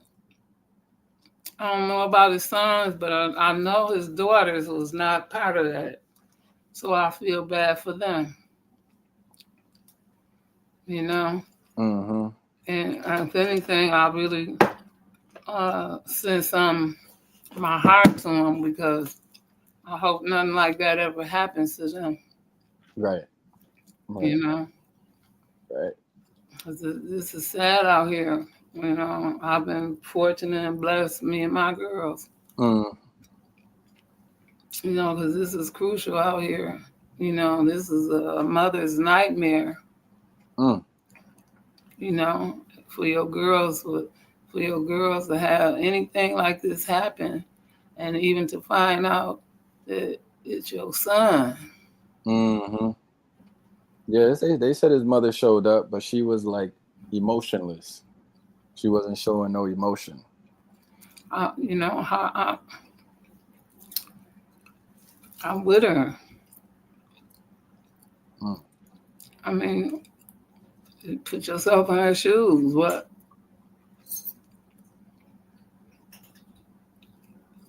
You know, you can only imagine how to feel. You couldn't know how to feel. I wouldn't know how to feel. Mm. You know, nobody ever knows what it feels like to be in somebody else's shoes. That is true empathy. Everybody have to wait until it happens to you, and when it happens to you, then you want to feel some kind of way. Mm-hmm. But if it ain't happening to you, then all of a sudden you don't care. Right. Unless it's gonna That's make how it is. you the riot stick and go be able to lose some damn where, then you really want to be, let's go fight for. But no, if it don't bring all that, you ain't really want to be a part of it. So Sakina, before you go, what are you researching right now, or in the past week? What are you currently researching? I was bringing together how the names was changed to protect the foolery. I don't know. I haven't figured out a name because I read a few scriptures, and then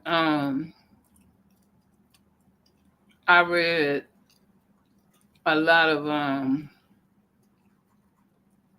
other different books, and one thing kept going back to was the father of Abraham, Isaac, and Jacob.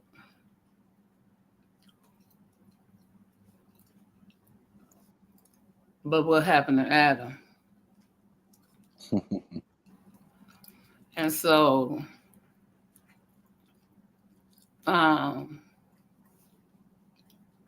who would that be? Okay, why does this matter? What makes you want to know this? Well, it wasn't about what made me want to know it. It was about a son that went to visit somebody, and he said, my father said to me. And because when he walked up to them, they asked him, my Lord, and he said, my father sent me. And then he said, God said. Do you see what I'm saying? Where's the female prophets in the Bible? Well, it's a guy, and I don't remember his name, but he was a studier, and he never grew up reading any Bibles, or he didn't even grow up with a religion. I believe he was I forget where he came from, but he was a European too. So he wrote the All books. He wrote all the women in the Bible. He wrote all the women in the Bible, all the prophets in the Bible, all of this in the Bible, all of that in the Bible. And so okay. Yeah, and so you can find that through him. Now, I do have some information on him, and I did some research on him. I got a lot of stuff, but I didn't. I don't have any of his books, but well, let me take that back. I do have a book on him. That's how I know who he is and what he about and this and that. It's probably maybe a small little pamphlet, a bibliography or something like that, because me and the person that back then was doing something about talking about him. But he would know. I think I do also have a book. I have to get it, and it talks about some of the women in the Bible. But remember, the women in the Bible were more so to be seen and not heard. But they do have several stories of them and whatever that they represent as far as courageousness. I believe his name might have been Nebuchadnezzar or Nebuchadnezzar, something like that. Nebuchadnezzar? Yeah, he might have talked about one. Why don't we know the mothers of a lot of these people in the Bible? Like who's Isaac's mother? Who's this person? We don't hear a lot about their mothers. We always know who their father is, though. Okay, because this is part of the thing I'm working on. Is because they have a thing about you are who your father is, right? Yeah. And the bloodline is deeper than that. And I also want to give you honors to this too, is because when you told a story, you did a whole thing about I was going to say abracadabra. Aladdin. Come on in. So Aladdin. And so the story about Aladdin opened my eyes to a whole big story in Egypt. When Aladdin was tricked to go back to a part of Kemet, and he went to dig up something in his ancestors, and it was a lamp or whatever, but he was on the grounds where this other person, the magician, couldn't go. Aladdin's mother was Egyptian, and Aladdin was Hebrew and Egyptian, right? And Aladdin's mother didn't want to see the people because those people were slaves, right? Meaning that they came from her kingdom. She didn't know that, but she felt that. Aladdin went and got that thing, and that person served Aladdin with no problem. His ancestors. His mother didn't know that, though. This is because that was her bloodline. And the magician knew that. And he wanted to enslave that by keeping the genie. Okay. You see what I'm saying? That's why if he would have went and got it, he would have died. Mm-hmm. Like the Curse of the Scorpion King and things like that from Crocodile Dundee and all, not Crocodile Dundee, but you know what I'm saying, all those movies like. The movies, yeah. Right, and so he couldn't go in there and get it. Like any other thieves or anything to go Tomb Raiders, those kind of people. And so that's why he sent Aladdin, because Aladdin was the only one that could go and get it from those kind of stories. So these are the stories that were told and told and told and told years later, because there's a story in one of the books that I read, and one of the Kemites that were king was so laid back that he trusted his other servants.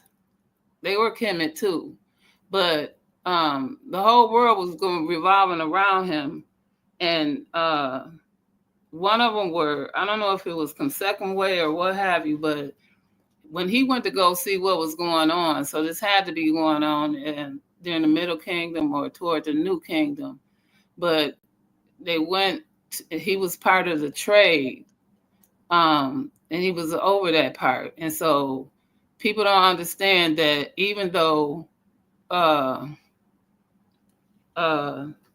Simtawi had happened, meaning that Namr, not Namr, but Imhotep had conquered North and South Kemet and had the hat. Kemet still ran east and west. Okay. Okay, so North and South Kemet was developed, but you still had East Kemet, Northeast Kemet, and Southeast Kemet, and Northwest Kemet, and Southwest Kemet. So from the Bible standpoint, it's called Manasseh. Manasseh, okay. Right, and from Kemet, it's called Simtawi. Hmm. So now we have these two stories. You understand where I'm going? I'm trying to follow you. All right, again, now you have Manasseh running this way. Okay. And Simtawi runs this way. Okay. All right. So Simtawi runs north and south. Manasseh runs east and west. But Manasseh is only an area, right? And the Manasseh is only an area. So if you was looking from a 12-tribe chart, it's only really saying an area. So what part of this land do they own? You could say this piece, this piece, this piece, this piece, this piece, this piece, this. However, Pakistan has this piece over here. And the tribe of Daniel or Judah is over here, but or Benjamin rather, which they became the tribe of Judah, but Judah was over here. So Judah and Daniel came together, and they on two sides of Manasseh. But there's a water called the Nile in the middle. And truthfully, right, Menes, which was Namr, had conquered both sides of the Nile, which was east and west. Okay. Right? Not east and west, but north and south. But north and south still had east and west. So this is why geographically it still had a problem. Why? Because they were still doing trading. Right? And so you still had north and south, east and west, even though you had north and south. The Simtawi was Menes. Okay. But east and west wasn't conquered. But they had trade going on. And what else was going on? That French Equatorial African. And they even renamed that when you said it. You see what I'm saying? Okay. Now we have a bigger thing going on. There it is. All right. So All right. history, right? The history. So you keep doing it because the only separation really is the what we've been fed. And knowledge, yeah, that's right. What we've been fed. And as long as we keep saying that's not true, that didn't happen, you source up, but I don't have to source up. You show me, but I don't have to show me. And then you tell somebody else to read another book and another book and another book and another book. That's just swallowing another pill. I'd rather get a dictionary. Right? Don't give me the business. I know the business. Right? The business said, give me a dictionary. Give me an encyclopedia. Right? That's how you get it. So, I'm in the chat for you. Okay. All right. I'm here to learn. Thank you so much. All righty. Have a good one. All right. You too.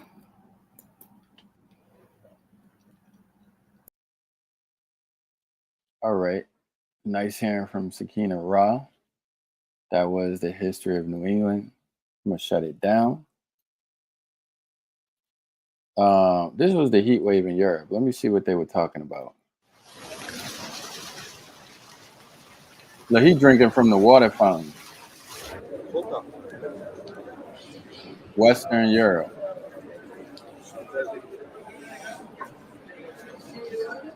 Trying to stay cool.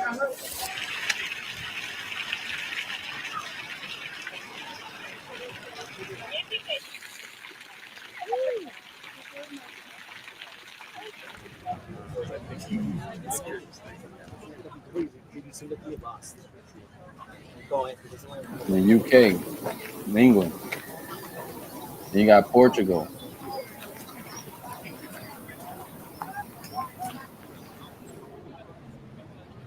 France.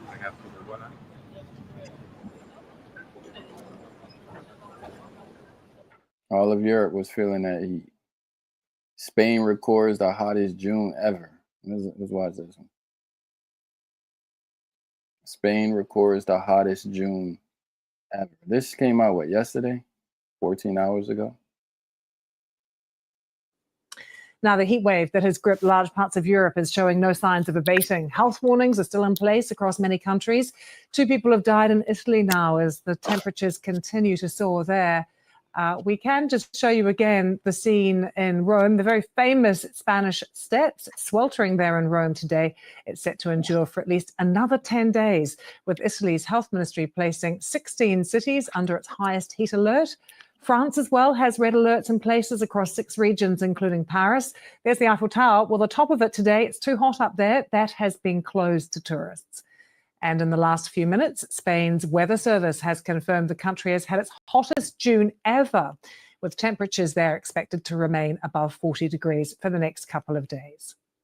Let's find out more now. We can join our correspondent, Sky Hedgeko, in Madrid, and Anna Holligan, who joins us now from Kegden, which is a seaside area near The Hague.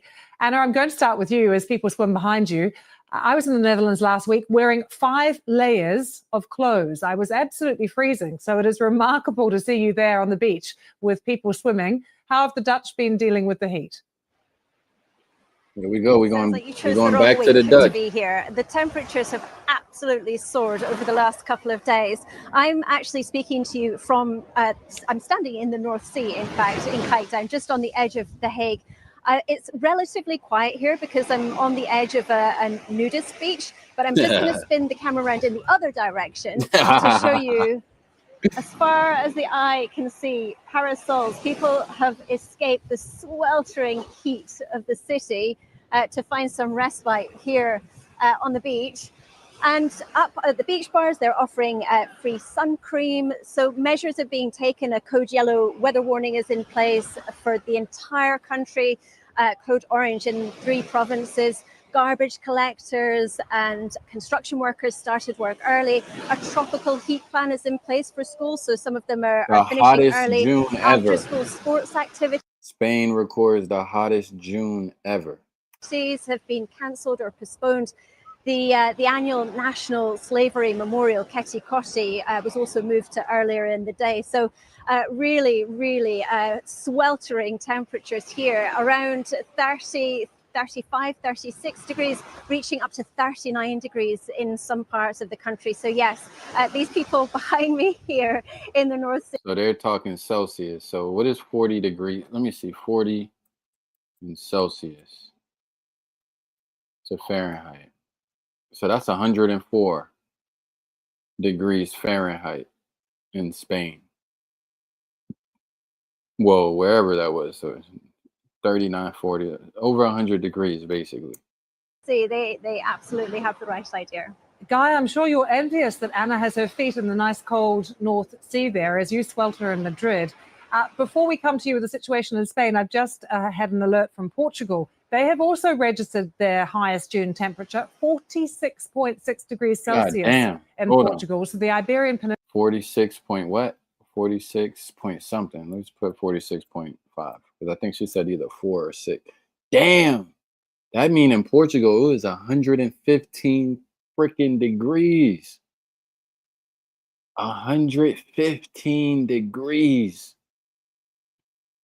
115 degrees. That's crazy.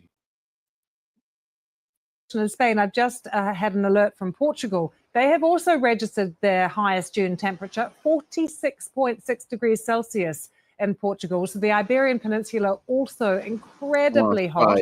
What have the meteorological services had to say about the month of June, though, overall? Well, we were expecting the Spanish Meteorological Agency to confirm that this was the hottest June on record. They said that 2 days ago. That was before the heat wave even began. They said it already looked like being the hottest June on record. That has obviously turned out to be the case. On Saturday, we had that temperature recorded down in El Granado in the south of the country of 46 degrees Celsius. That was the hottest temperature ever recorded in June as well. So, everything has been pointing towards records being broken. And we saw another record broken in Barcelona. Breaking records, man. We had a heat wave at this same time. 95, 90 this, 90 that, 3 days in a row. Today, humid. Only yesterday, Barcelona had its hottest day ever in June, 37.4 degrees Celsius. So now we're coming into July. It's sort of business as normal. I think people are expecting the temperatures to remain extremely high. I think the thing about this heat wave is that it's come so early. That has rather taken people by surprise. But the recommendations, the information we're getting from the authorities is the kind of information we would normally be getting in the middle of July or middle of August. That is, stay out of the heat during the hottest time of day, drink water. Elderly people, people with underlying health conditions need to be particularly careful. All of that sort of information, it's been coming several weeks earlier than people would normally expect. Guy, we'll let you get into the shade. Thank you so much. Anna, I think you should stick to the right side of the beach, as it were, but good to see you as well and stay cool. Thank you. Oh, they funny, huh? Yeah, so that's been going on. What else is going on? You got the whole P. Diddy thing. You got the whole war thing. What else is low-key that's going on? I was looking at some stuff going on in Africa and the Sahel states. What else is going on? What's going on around the world right now? So yeah, that's sometimes I watch the British broadcast, and then I also watch the Al Jazeera. So I'll get the Arabic broadcast, and then we got, the American broadcast. Some people watch CNN, some people watch, Fox News, Democracy Now, all those different ones. Let me see. Let's see what's going on in Al Jazeera. Al Jazeera. What are they talking about in Al Jazeera? They talking about U.S. reopens southern ports to Mexican cattle. massive grave in northern Sri Lanka.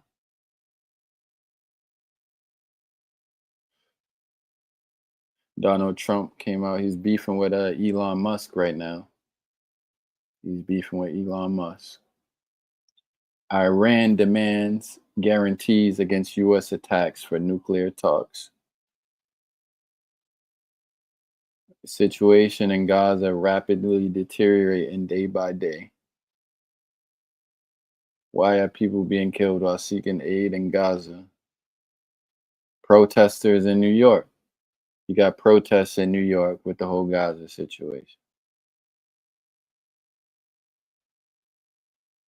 Okay, so these are long drawn out events that's taking place. Oh, I wasn't even showing my screen. Long drawn out events taking place right now. And I went on Google, and it is still called the Gulf of America. Trump really did change the name from the Gulf of Mexico to the Gulf of America. You go on Google right now, it's going to say Gulf of America. We still don't know if he's going to make Canada the 52nd state, because they saying Israel's the 51st state. And they saying he might start talking about what's it called, Greenland all over again, taking over Greenland. So we might have 53 states in America. 53 states. And then the other thing is China wants to take over Taiwan, but the US don't want China to take over Taiwan. But anyway, the title of this stream was The History of New England. So let me go back. New England, American Indian tribes. Let's go into New England American Indian tribes. I spoke a little bit about the Abenaki tribe. I might visit them again, but they got a whole big thing going on because tribal membership and all these white people that's claiming Abenaki. So it says this: New England is home to numerous indigenous tribes with deep historical roots. Key tribes include the Wampanoag, the Narragansett, the Pequot, the Mohegan, the Nipmuc, and the Abenaki. These tribes, part of the larger Algonquin language family, have shaped the region's history and culture for thousands of years. Then it gives more details. The Wampanoag means people of the first light, have a significant presence in Massachusetts, including the Mashpee, Wampanoag. See, we got Mashpee, Peabody, all these names in Massachusetts, including the Mashpee, Wampanoag, and the Wampanoag tribe of Gayhead, Akina. They played a crucial role in early interactions with European settlers, particularly the Pilgrims. I might have to get into that story of the Pilgrims. You got the Narragansett. They reside primarily in Rhode Island and have a rich history of their own. The Pequot, including the Mashantucket Pequot, have a historical presence in Connecticut. So they got a little museum by Foxwoods Casino with a Pequot down in Connecticut. Basically, you drive toward the southern coast of Connecticut, you get to what's it called? The damn casino. They have okay, I read that. They're known for their resilience and cultural preservation. The Mohegan, there's another casino. I talked about this already with the Mohegan Sun. So the Mohegan, that's another tribe, also from Connecticut, with a strong cultural identity. The Nipmuc, the Nipmuc people, they were in Central Mass. The Nipmuc people are located in Central Massachusetts and adjacent areas of other New England states. Then you got the Abenaki. The Abenaki people primarily reside in northern New England, which is Maine and New Hampshire, and parts of Canada. These are just some of the tribes that have called New England home, et cetera, et cetera. So I could look into the Nipmuc But I'm gonna be real. A lot of this stuff was not preserved. Like a lot of these tribal histories weren't preserved. I don't care what none of them say. Because if you look at them today, a lot of these people, they do not resemble the original people. They all got watered down one way or the other way. And then we get these interviews and they're saying, "Oh, this is these people." No, the hell it ain't. Had these people take a DNA test, you're gonna see these people as Irish and all types of stuff. Irish, British, all the people that settled up here in New England basically took over these tribes. These tribes don't exist, not nearly in their original form. Not even close.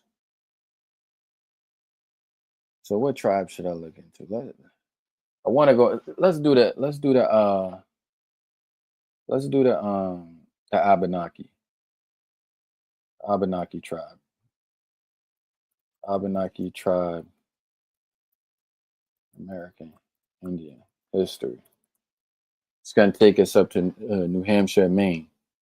Oh, we got a nice video here. Someone put together a nice 20-minute video. Hopefully it's legit. Abenaki story of the old man of the mountain. The Wabanaki people of Maine. Okay, Saco Museum. This is Saco, Maine. Let's see what they got for us from Saco, Maine. Hi, it's Mr. Brown from the Saco Museum. In this video, we're going to talk about the Wabanaki people. So this dude, for example, I can already tell he's mixed with Native. However, he's been watered down. Of Maine.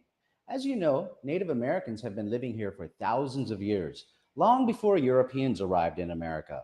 We'll see how early Native Americans lived in our next video, but right now, I want to show you the very first map ever created of your neighborhood, of Saco and Biddeford. So let's take a look. So Saco and Biddeford.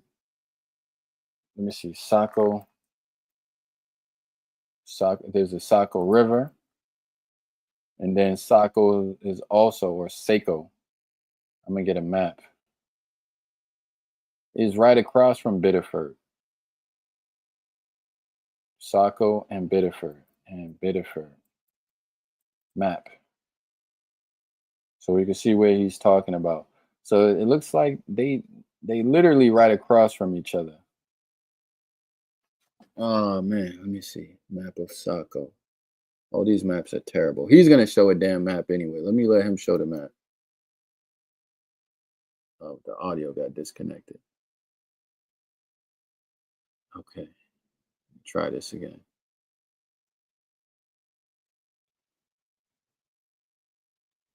And try again. All right. He calls it the Wabanaki. I know them as the Abenaki, so one or the other. Here we go. This is an old woodblock print of a map drawn in 1605 by a French explorer named Captain Samuel de Champlain. The captain and his crew had a fort in northern Maine on St. Croix Island. They just spent a harsh winter on the island and they were looking for somewhere warmer to settle. Before I go further, students always ask me about the sea duck monster on the map. Sea monsters appear a lot on old maps like these. Back in 1605, the ocean was still a mysterious place. Sea monsters gave maps a sense of danger and adventure. So let's point out some familiar places on the map. On the very left is Biddeford. Then across the Saco River is Saco. Follow the shoreline to the right and you're at Old Orchard Beach. And further down is Scarborough. Scarborough. On the Scarborough side, you can see Pine Point and the Scarborough Marsh. In the middle of the shoreline would be Old Orchard Beach and the pier. Then on the left side of the map, you have the mouth of the Saco River, where a lot of us like to take a walk on the jetty. Out here would be the Wood Island Lighthouse. In 1605, however, the lighthouse, jetty, and pier were not built yet. These numbers on the map are soundings or depth measurements. Sailors used to check the depth of the sea by sinking lead lines into the water, marking how far they go. Okay. This allowed large ships to avoid shallow water. As you can see, Champlain's ship tried to go up the Saco River, but he was blocked by overgrown trees hanging over the water. Champlain saw that the Native Americans along the Saco River farmed various foods, including corn, squash, and beans. This was different from the Native Americans he met in northern Maine, who preferred to hunt and fish rather than plant and farm. He also noticed that the people along the river lived in long wigwam houses, and many of their villages had palisades, or fences made out of wooden stakes. Champlain asked the people, "What is the name of this river?" He thought they said Shawakoit, so he wrote Shawakoit R, or Shawakoit River, at the top of his map. Although Champlain and his men were impressed with this abundant land by the river, they did not stay and kept sailing down south. Over time, when the English settled along the river, they heard the name more clearly as Shawakotok, which means flowing out to the tides. The name got Sawakotok, shortened okay. over time from Sawakotok to Sawako to Salko Saco. to Saco, the name we Mhm. call the mighty river today. So who did Captain Champlain meet on the shores of Saco Bay? Today we know them as the Wabanaki people. Wabanaki means people of the dawn land, because Maine is the first state to see the first light of dawn every morning. Other tribes that lived inland and westward knew that the Wabanaki were the first to see the sunrise every morning. Thus, the Maine area was called Dawnland. The Wabanaki are made up of several different tribes in Maine, but they all share a similar language. Here is a map showing the different Wabanaki tribes in Maine. I marked Saco with the yellow star so we know where we are. The Micmac are the northernmost tribe, and their lands occupy both Maine and Canada. Under the Micmac are the Maliseet. Since the Micmac and Maliseet lands extend beyond the US and Canada border, they are free to cross the border without any restrictions to live and work in either country. The Passamaquoddy are below the Maliseet. Out of the Wabanaki tribes, the Passamaquoddy and Maliseet share the most similar language. The Penobscot tribe, as you may have guessed, have long lived within the Penobscot region along the Penobscot River. The people Captain Champlain met were likely the Abenaki. Oddly, the Abenaki are not officially part of the Wabanaki group. Today, the Abenaki mostly live in Vermont and left the Okay. Maine region a long time ago. I It wasn't see. until 2012 when the Abenaki tribe was officially recognized by the state of Vermont. This is what the lands and the people looked like before the Europeans arrived. There we But go. once the settlers arrived, the Wabanaki population and their lands started to decrease. The Europeans brought new diseases like measles and smallpox that killed many Native Americans. Warfare also broke out between the Wabanaki and the colonists.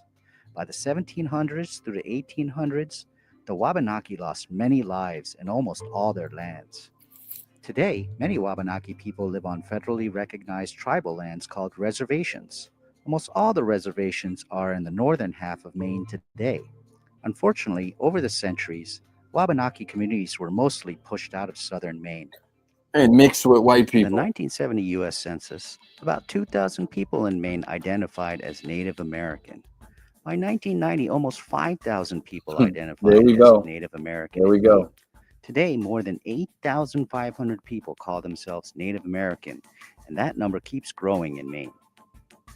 The number keeps growing because more and more people are rediscovering and taking pride in They their ain't Native just American they heritage. ain't just rediscovering. You got look at these white people. Look at them. Look at this shit. Look at this shit. This is why I brought up the Abenaki specifically for this reason right here. This is why I brought up the Abenaki. What I say? They're gonna be mixed with Irish and British and French. This is the this is the Native Americans. You know what I'm saying? Like, come on, bro. Like you done mentioned, like the narrator, you mentioned how their lands decreased. You mentioned how wars broke out. Why are you not saying that these people are watered down? In past decades, people may have been hesitant to talk about their heritage. All these years are going by, and I know it ain't from reproduction that it's growing. The population is growing exponentially. He's saying, oh, they're rediscovering their roots. That could be part of it, right? That could be a small portion of it. Where you went from 2,000 to 5,000 to 9,000, man, I don't want to hear that, man. That's a lot of people marrying in or mixing in, or a white person coming along and saying, you know what, I had a great grandfather who was such and such, or a great grandmother who was such and such. So now they're identifying as in trying to get the benefits of being Wabanaki. Identified as Native American in Maine. Today, more than 8,500 people call themselves Native American, and that number keeps growing in Maine. The number keeps growing because more and more people are rediscovering and taking pride in their Native American heritage. In past decades, people may have been hesitant to talk about their heritage because of discrimination. That's Today, part of it too. there's a movement to retake and celebrate Native American culture. Yeah, Thank you for watching this video on the Wabanaki. It's called Pretendianism. Heritage because of discrimination. But today, there's a movement to retake That movement is called the Pretendianism. and celebrate Native American culture. Thank you for watching this video on the Wabanaki people. In our next video, we're going to talk about how early Native Americans lived in Maine. He works for the Saco Museum. Okay. A lot of these museums be trying to hide the pre-colonial history. Ancient artifacts. Okay, so they got some artifacts at the Saco Museum.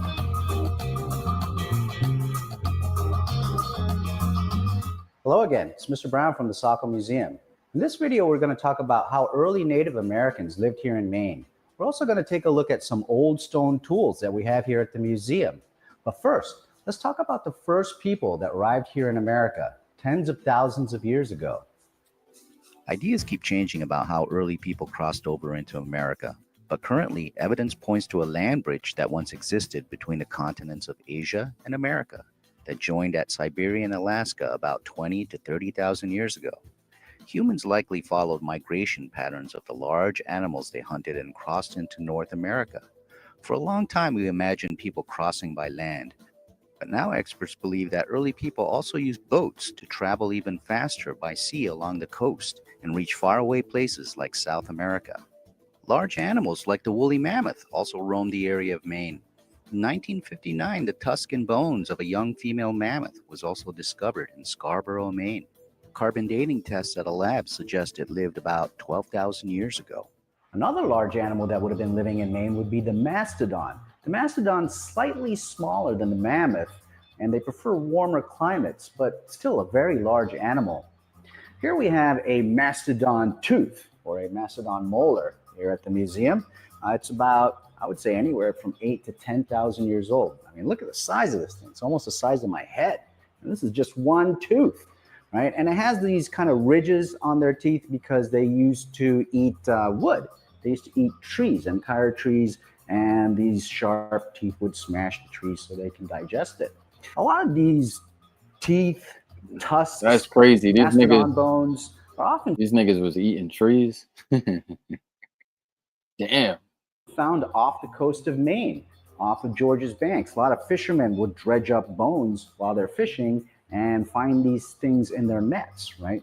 Now, they're out at sea because the shore used to extend out a lot further, way back 10,000 years ago. And as the sea level rose, right, our coast began to shrink back to where we are today. But mastodon would have been another animal that early Native Americans would have hunted during that time. All right, so here I have a collection of old stone tools that we have here at the Saco Museum. A lot of these were found in southern Maine. In fact, lots of these were found right here in the Saco-Biddeford area.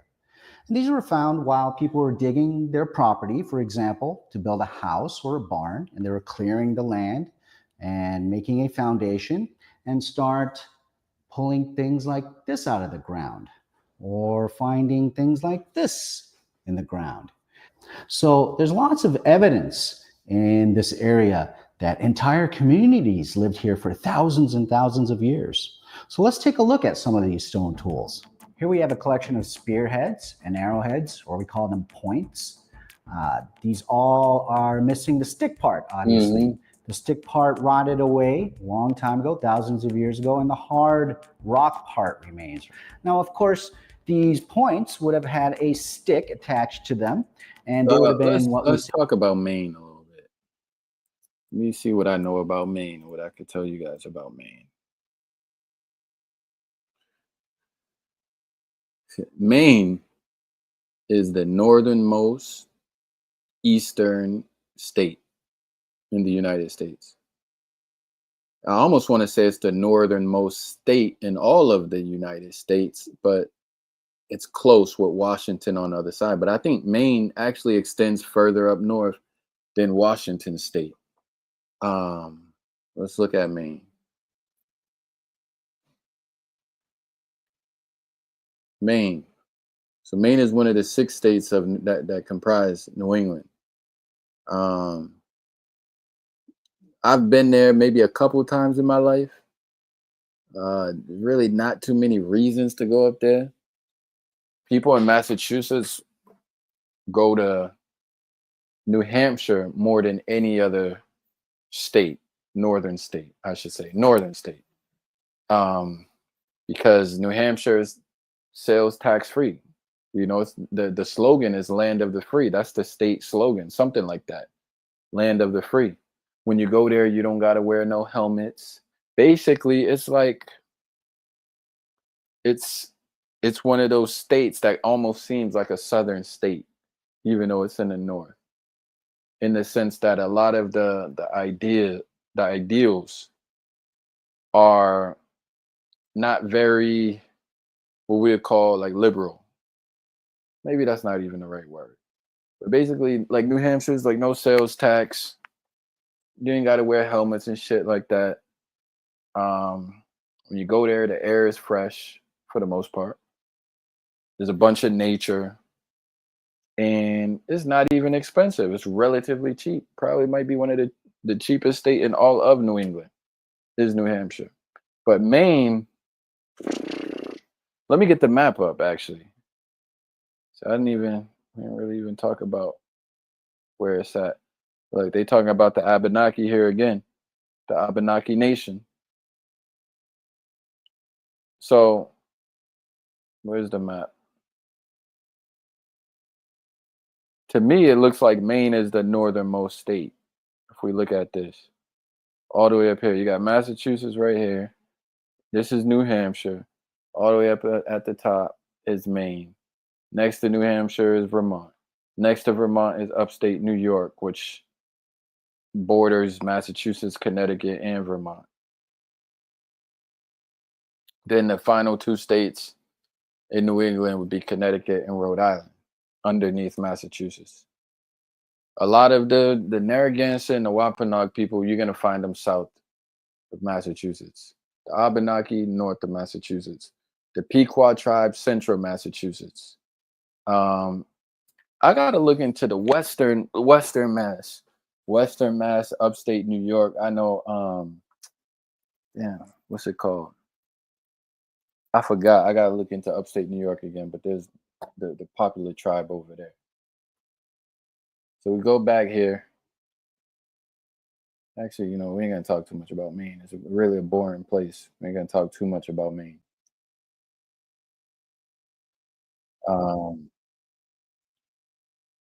Some people don't know this.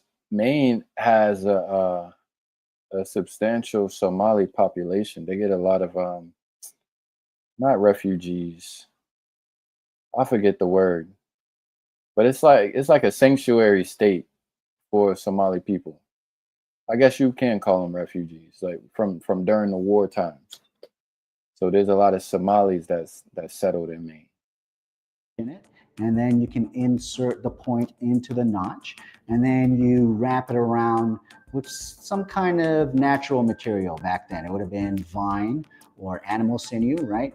So these would have been used to hunt large animals. This was found in North Saco, not very far from Saco Middle School. And these are spearheads, and they're about, I would say, 8,000 to 10,000 years old.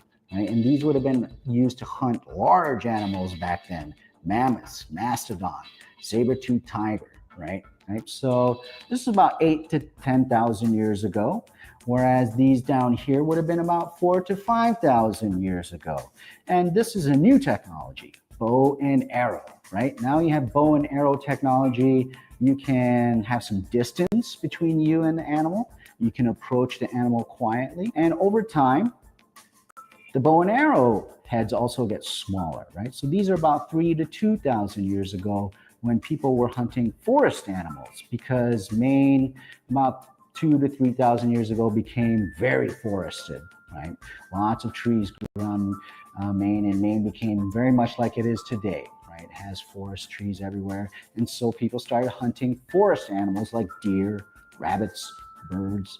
So you see the progression from large animals down to well, I get regular size animals. Let's take a look.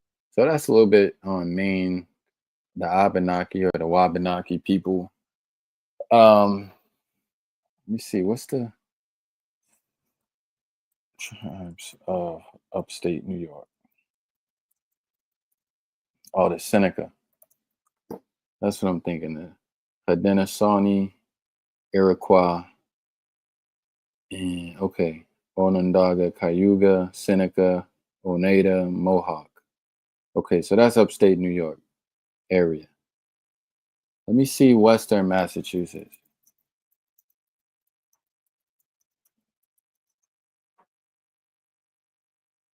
Yeah, we do got some in Western Mass. Now that I'm thinking about it. All right, so in Western Massachusetts, the Pocumtuck, also known as Pocumtuck or Deerfield Indians, were a prominent Native American tribe. Additionally, the Nipmuc people, who I already talked about.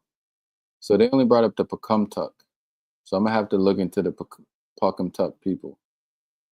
The tribe historically occupied the central Connecticut River Valley in Western Massachusetts, with their territory also including parts of present-day Connecticut. So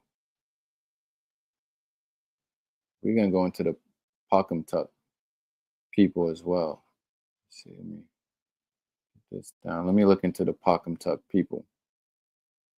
This will be my last one, because I ain't never heard of them. All right, we're gonna close on this. The Pocumtuck tribe. Who are the Pocumtuck tribe? 11th annual Pocumtuck Homelands Festival held in Turner Falls.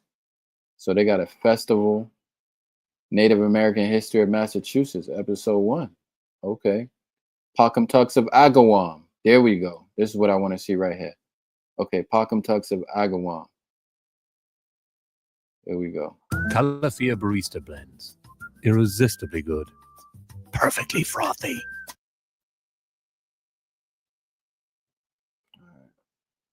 Agawam.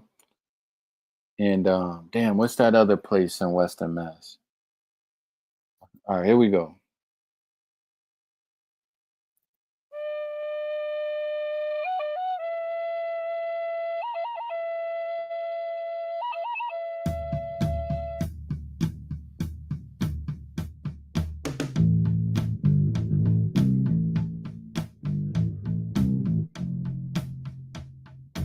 Hold on, I gotta make sure these pictures is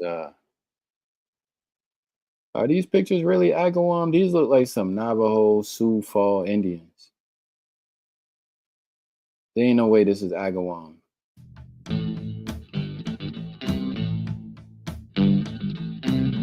Wow, look at this picture right here. This is crazy. Look at him, he tall. Look, he looked like his name is Pedro now today. He looked Mexican. Like his name Pedro.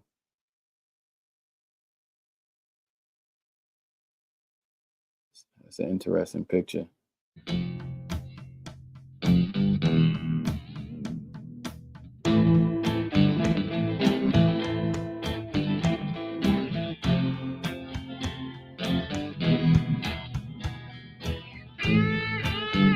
Come on, man. What's that? This is like Sitting Bull or something like that. One of those famous people. Not all these dudes could look alike. I know this ain't Agawam because this face is way too familiar.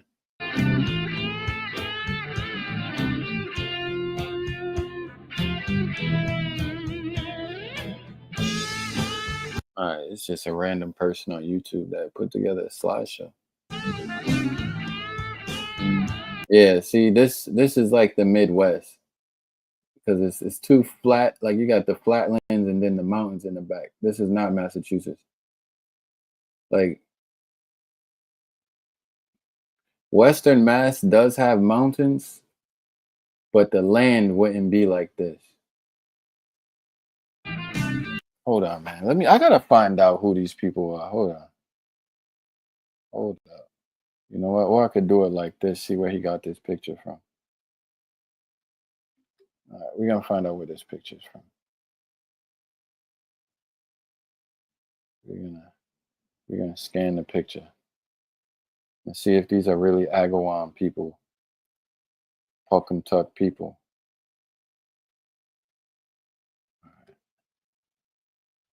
All right, here we go. Let's see where that picture came from. So this picture, I'm seeing it all over the damn place.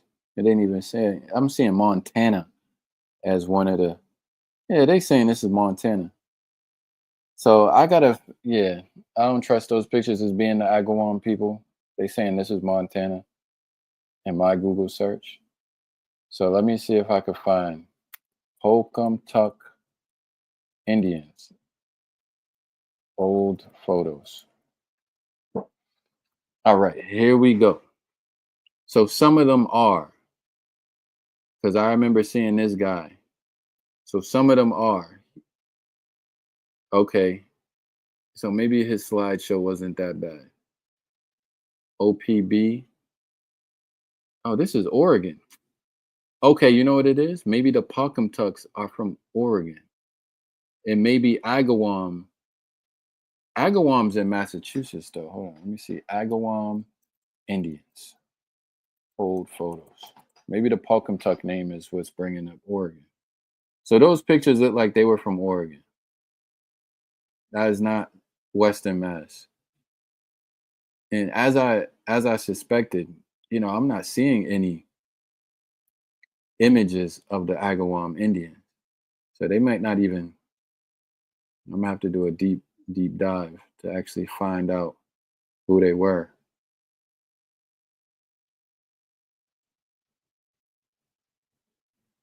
So we're gonna look into Agawam next time. Who were the historic Ipswich? Who were the Agawam Indians really? Historic Ipswich again. Who were the Agawam? Okay, here we go. Who were the Agawam Indians really? The following article was written by the late Mary Ellen Lepionka of Gloucester. And I know nobody here, if you're not from Massachusetts, you would never pronounce this correctly, but it's Gloucester. The image above is from the Ipswich Riverwalk mural by Alan Pearsall. So those are the Pilgrims.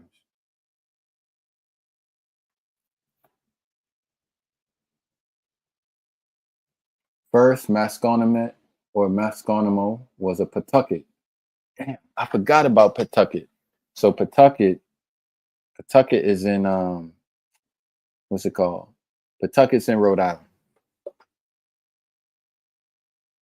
His given Pawtucket name was Quanopconut, and he later received the honorific name Masquino. Man, these names are crazy. We say Masconomet or Masconomet, but they're saying it's pronounced Masquinomoyet, from the Nipmuc, to whom he was related by marriage. This is the same Samuel English who was literate and wrote in reference to his grandfather. The honorific, meaning something like he who vanquished a black bear.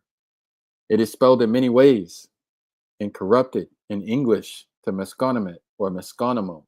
Second, Masconomet was not the chief of a tribe. He was a sagamore or sagamon, not the same thing as a sachem or chief. He was the hereditary leader of a band of co-residing Pawtucket families, related through patrilineal descent, not the same thing as a tribe. Okay, so they all claim the same ancestor. Prior to English colonization, the Pawtucket were never organized as a tribe, although their closest relations, the Pennacook of New Hampshire, may have been.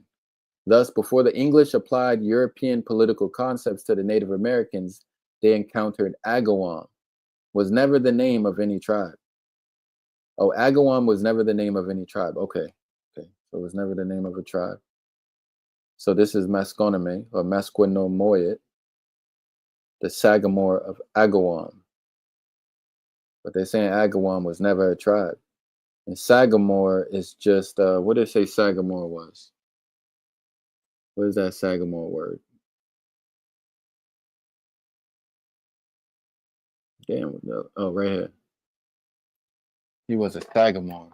He was a hereditary leader of a band of co-residing Pawtucket families related through patrilineal descent.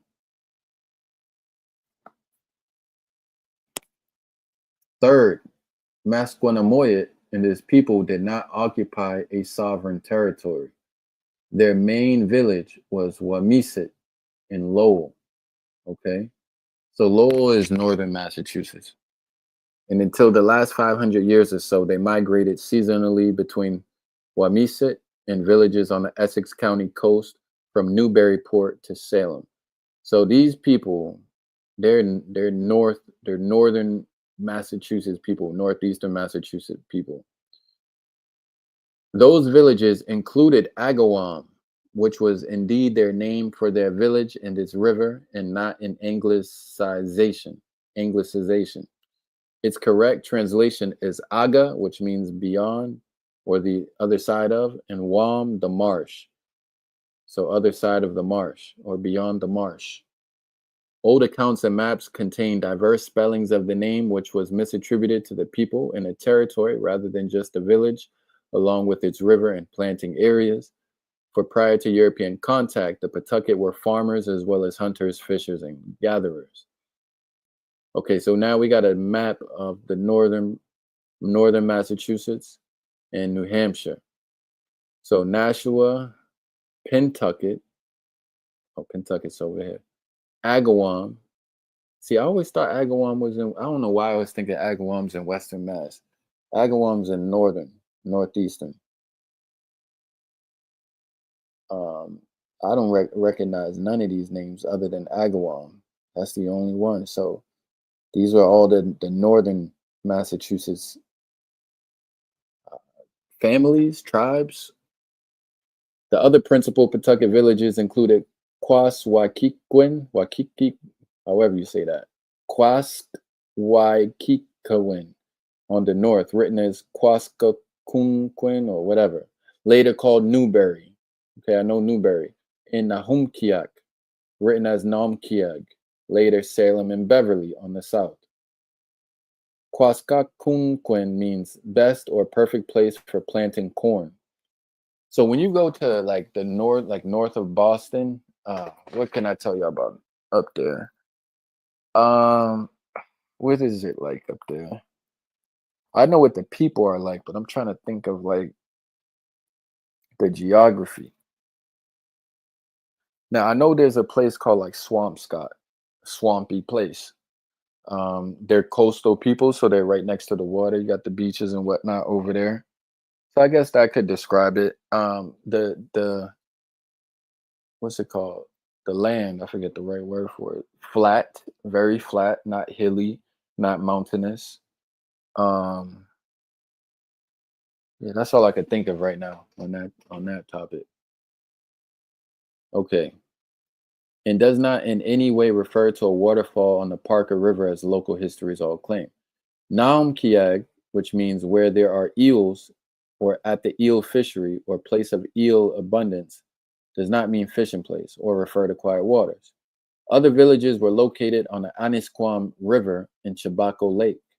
Chabaco meaning the area in between the Agawam and Anisquam rivers. All the villages were fortified against Tarantine, Micmac attacked by sea. Okay, so all the villages were fortified against Micmac attacked by sea. So we're gonna have to get into the Micmac people, who I believe they're from the north as well. And Masconomet or Masquenomoyet, whatever, routinely visited these villages from his seat at Agawam. Okay, so they're saying basically he's the hereditary leader of these families in this region. And all these people, they trace themselves back to a common ancestor, patrilineal ancestry. Routinely visited, okay. Masconomet's principal residence was probably Sagamore Hill between Argilla Road and Labor and Vane Creek. I don't know these places. These are, you know. Masconomet's principal fort was on Castle Island. I know Castle Island. Now, Castle Island, if it's talking about the Castle Island, I know, that's in Boston. So I'm wondering if their territory was that expansive where their families were controlling the Northeast and just the East, the coastal area. So they said that's where his principal fort was. Though there probably were watchtowers on all nearby hills, he offered land to John Winthrop Jr. to enlist the English in Pawtucket defense. Wow. So he gave him land, and the English were going to fight for the Pawtuckets? The mistranslation of the few remaining native place names we have in eastern Essex County stems from the fundamental misunderstanding of who the Agawam Indians really were.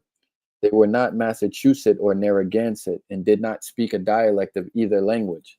They were Pawtucket. See, that's confusing me too, because Pawtucket is in Rhode Island. But he's saying these people are Pawtucket, but they're in northeastern Massachusetts / South New Hampshire. They were Pawtucket, whose ancestors came from northern New England, and they spoke a dialect of Western Abenaki. So now we're getting back into the Abenaki. So they're related to the Abenaki people. There is documentary evidence that they could communicate with the Nipmuc, which is central Massachusetts, but needed interpreters to talk to other speakers of the Massachusetts language. So the Massachusetts people are closer to what we know is like Boston, including the Wampanoags. So the Wampanoags are the area like Rhode Island and the South Coast area of Massachusetts, or else made recourse to the patois they used in trade. Both Pawtucket and Nipmuc, which early French linguists referred to as Loop A and Loop B, are regarded as extinct languages. I believe that those languages are gone. Present-day language revival programs have given us enough Abenaki to attempt new translations. However, and this is what I've tried to do. So Sagamore Passaconaway, son of the Bear, was a spiritual leader, the last great eastern chief of the local Indians. Thousands of Indians attended his funerals in the White Mountains. The White Mountains. Where's the White Mountains? I want to say the White Mountains is in northern New Hampshire. Let me see. The White Mountains. White Mountains. Yep, the White Mountains is in New Hampshire. It's a mountain range in New Hampshire. Covering about a quarter of the state. Here's a picture of it right here. The northern section. Okay, so here we go. So B is the Berkshires. That's right. So the Berkshires, this is Western Mass. And it looks like there's a range that extends up into G, which is the Green Mountains. So you get the Berkshires and the Green Mountains. The White Mountains is here in northern New Hampshire and western and northern New Hampshire. And then it extends into Maine and turns into the Mahoosucs, or however you say that. Taconic. I know there's a town called Taconic in far western Massachusetts. So this is a mountain range as well that kind of creates the border between Western Mass and upstate New York. A is, what is A? The Adirondacks. Yeah, I had to drive through that. So I've been to Syracuse and I've been to damn, what's the other city up there in upstate New York? I can't remember. There's another city up there. What the hell is it called? Let me see. Hold on. I actually visited Syracuse, the school. Okay, maybe it's just Syracuse. When I went up to Syracuse. Okay. Then H is Hudson Highlands. All right, and I'm not going to go too far out of New England. But they call it the Northeast Appalachians. All right. So thousands of Indians attended his funeral in the White Mountains. Here's what I have so far.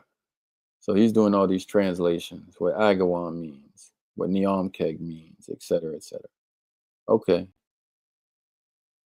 References and sources of information.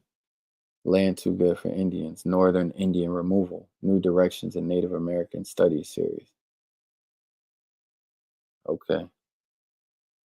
So he linked the book.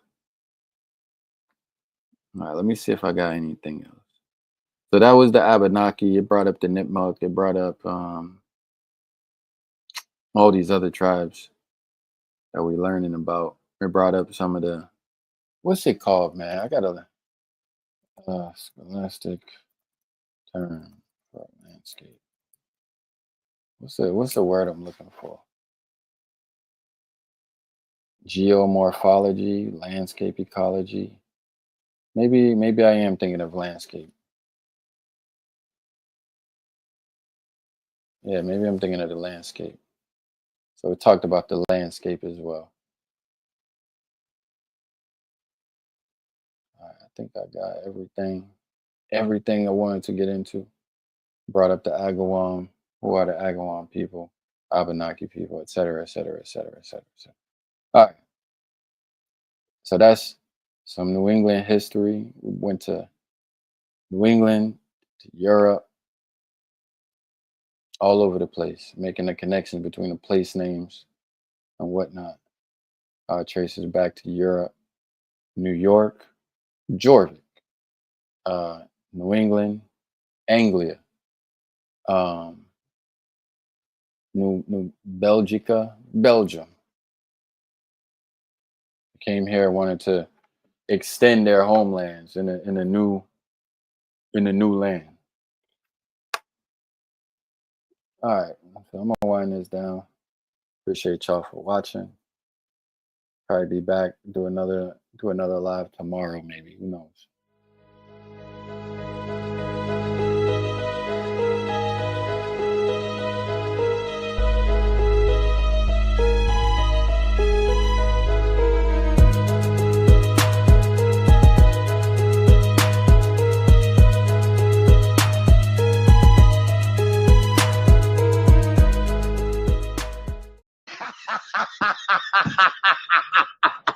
You don't know nothing about these books? Around her. Ethiopia and Egypt.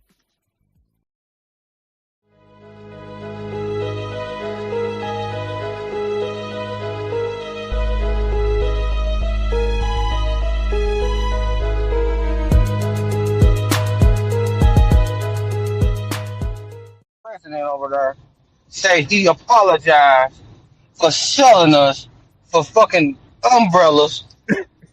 Nigga, you crazy as hell. I'm a Hebrew, King. You bring up Christian books. Let's talk about a Hebrew. You out of bounds, Bubba. Fall back, and I'll walk you through it.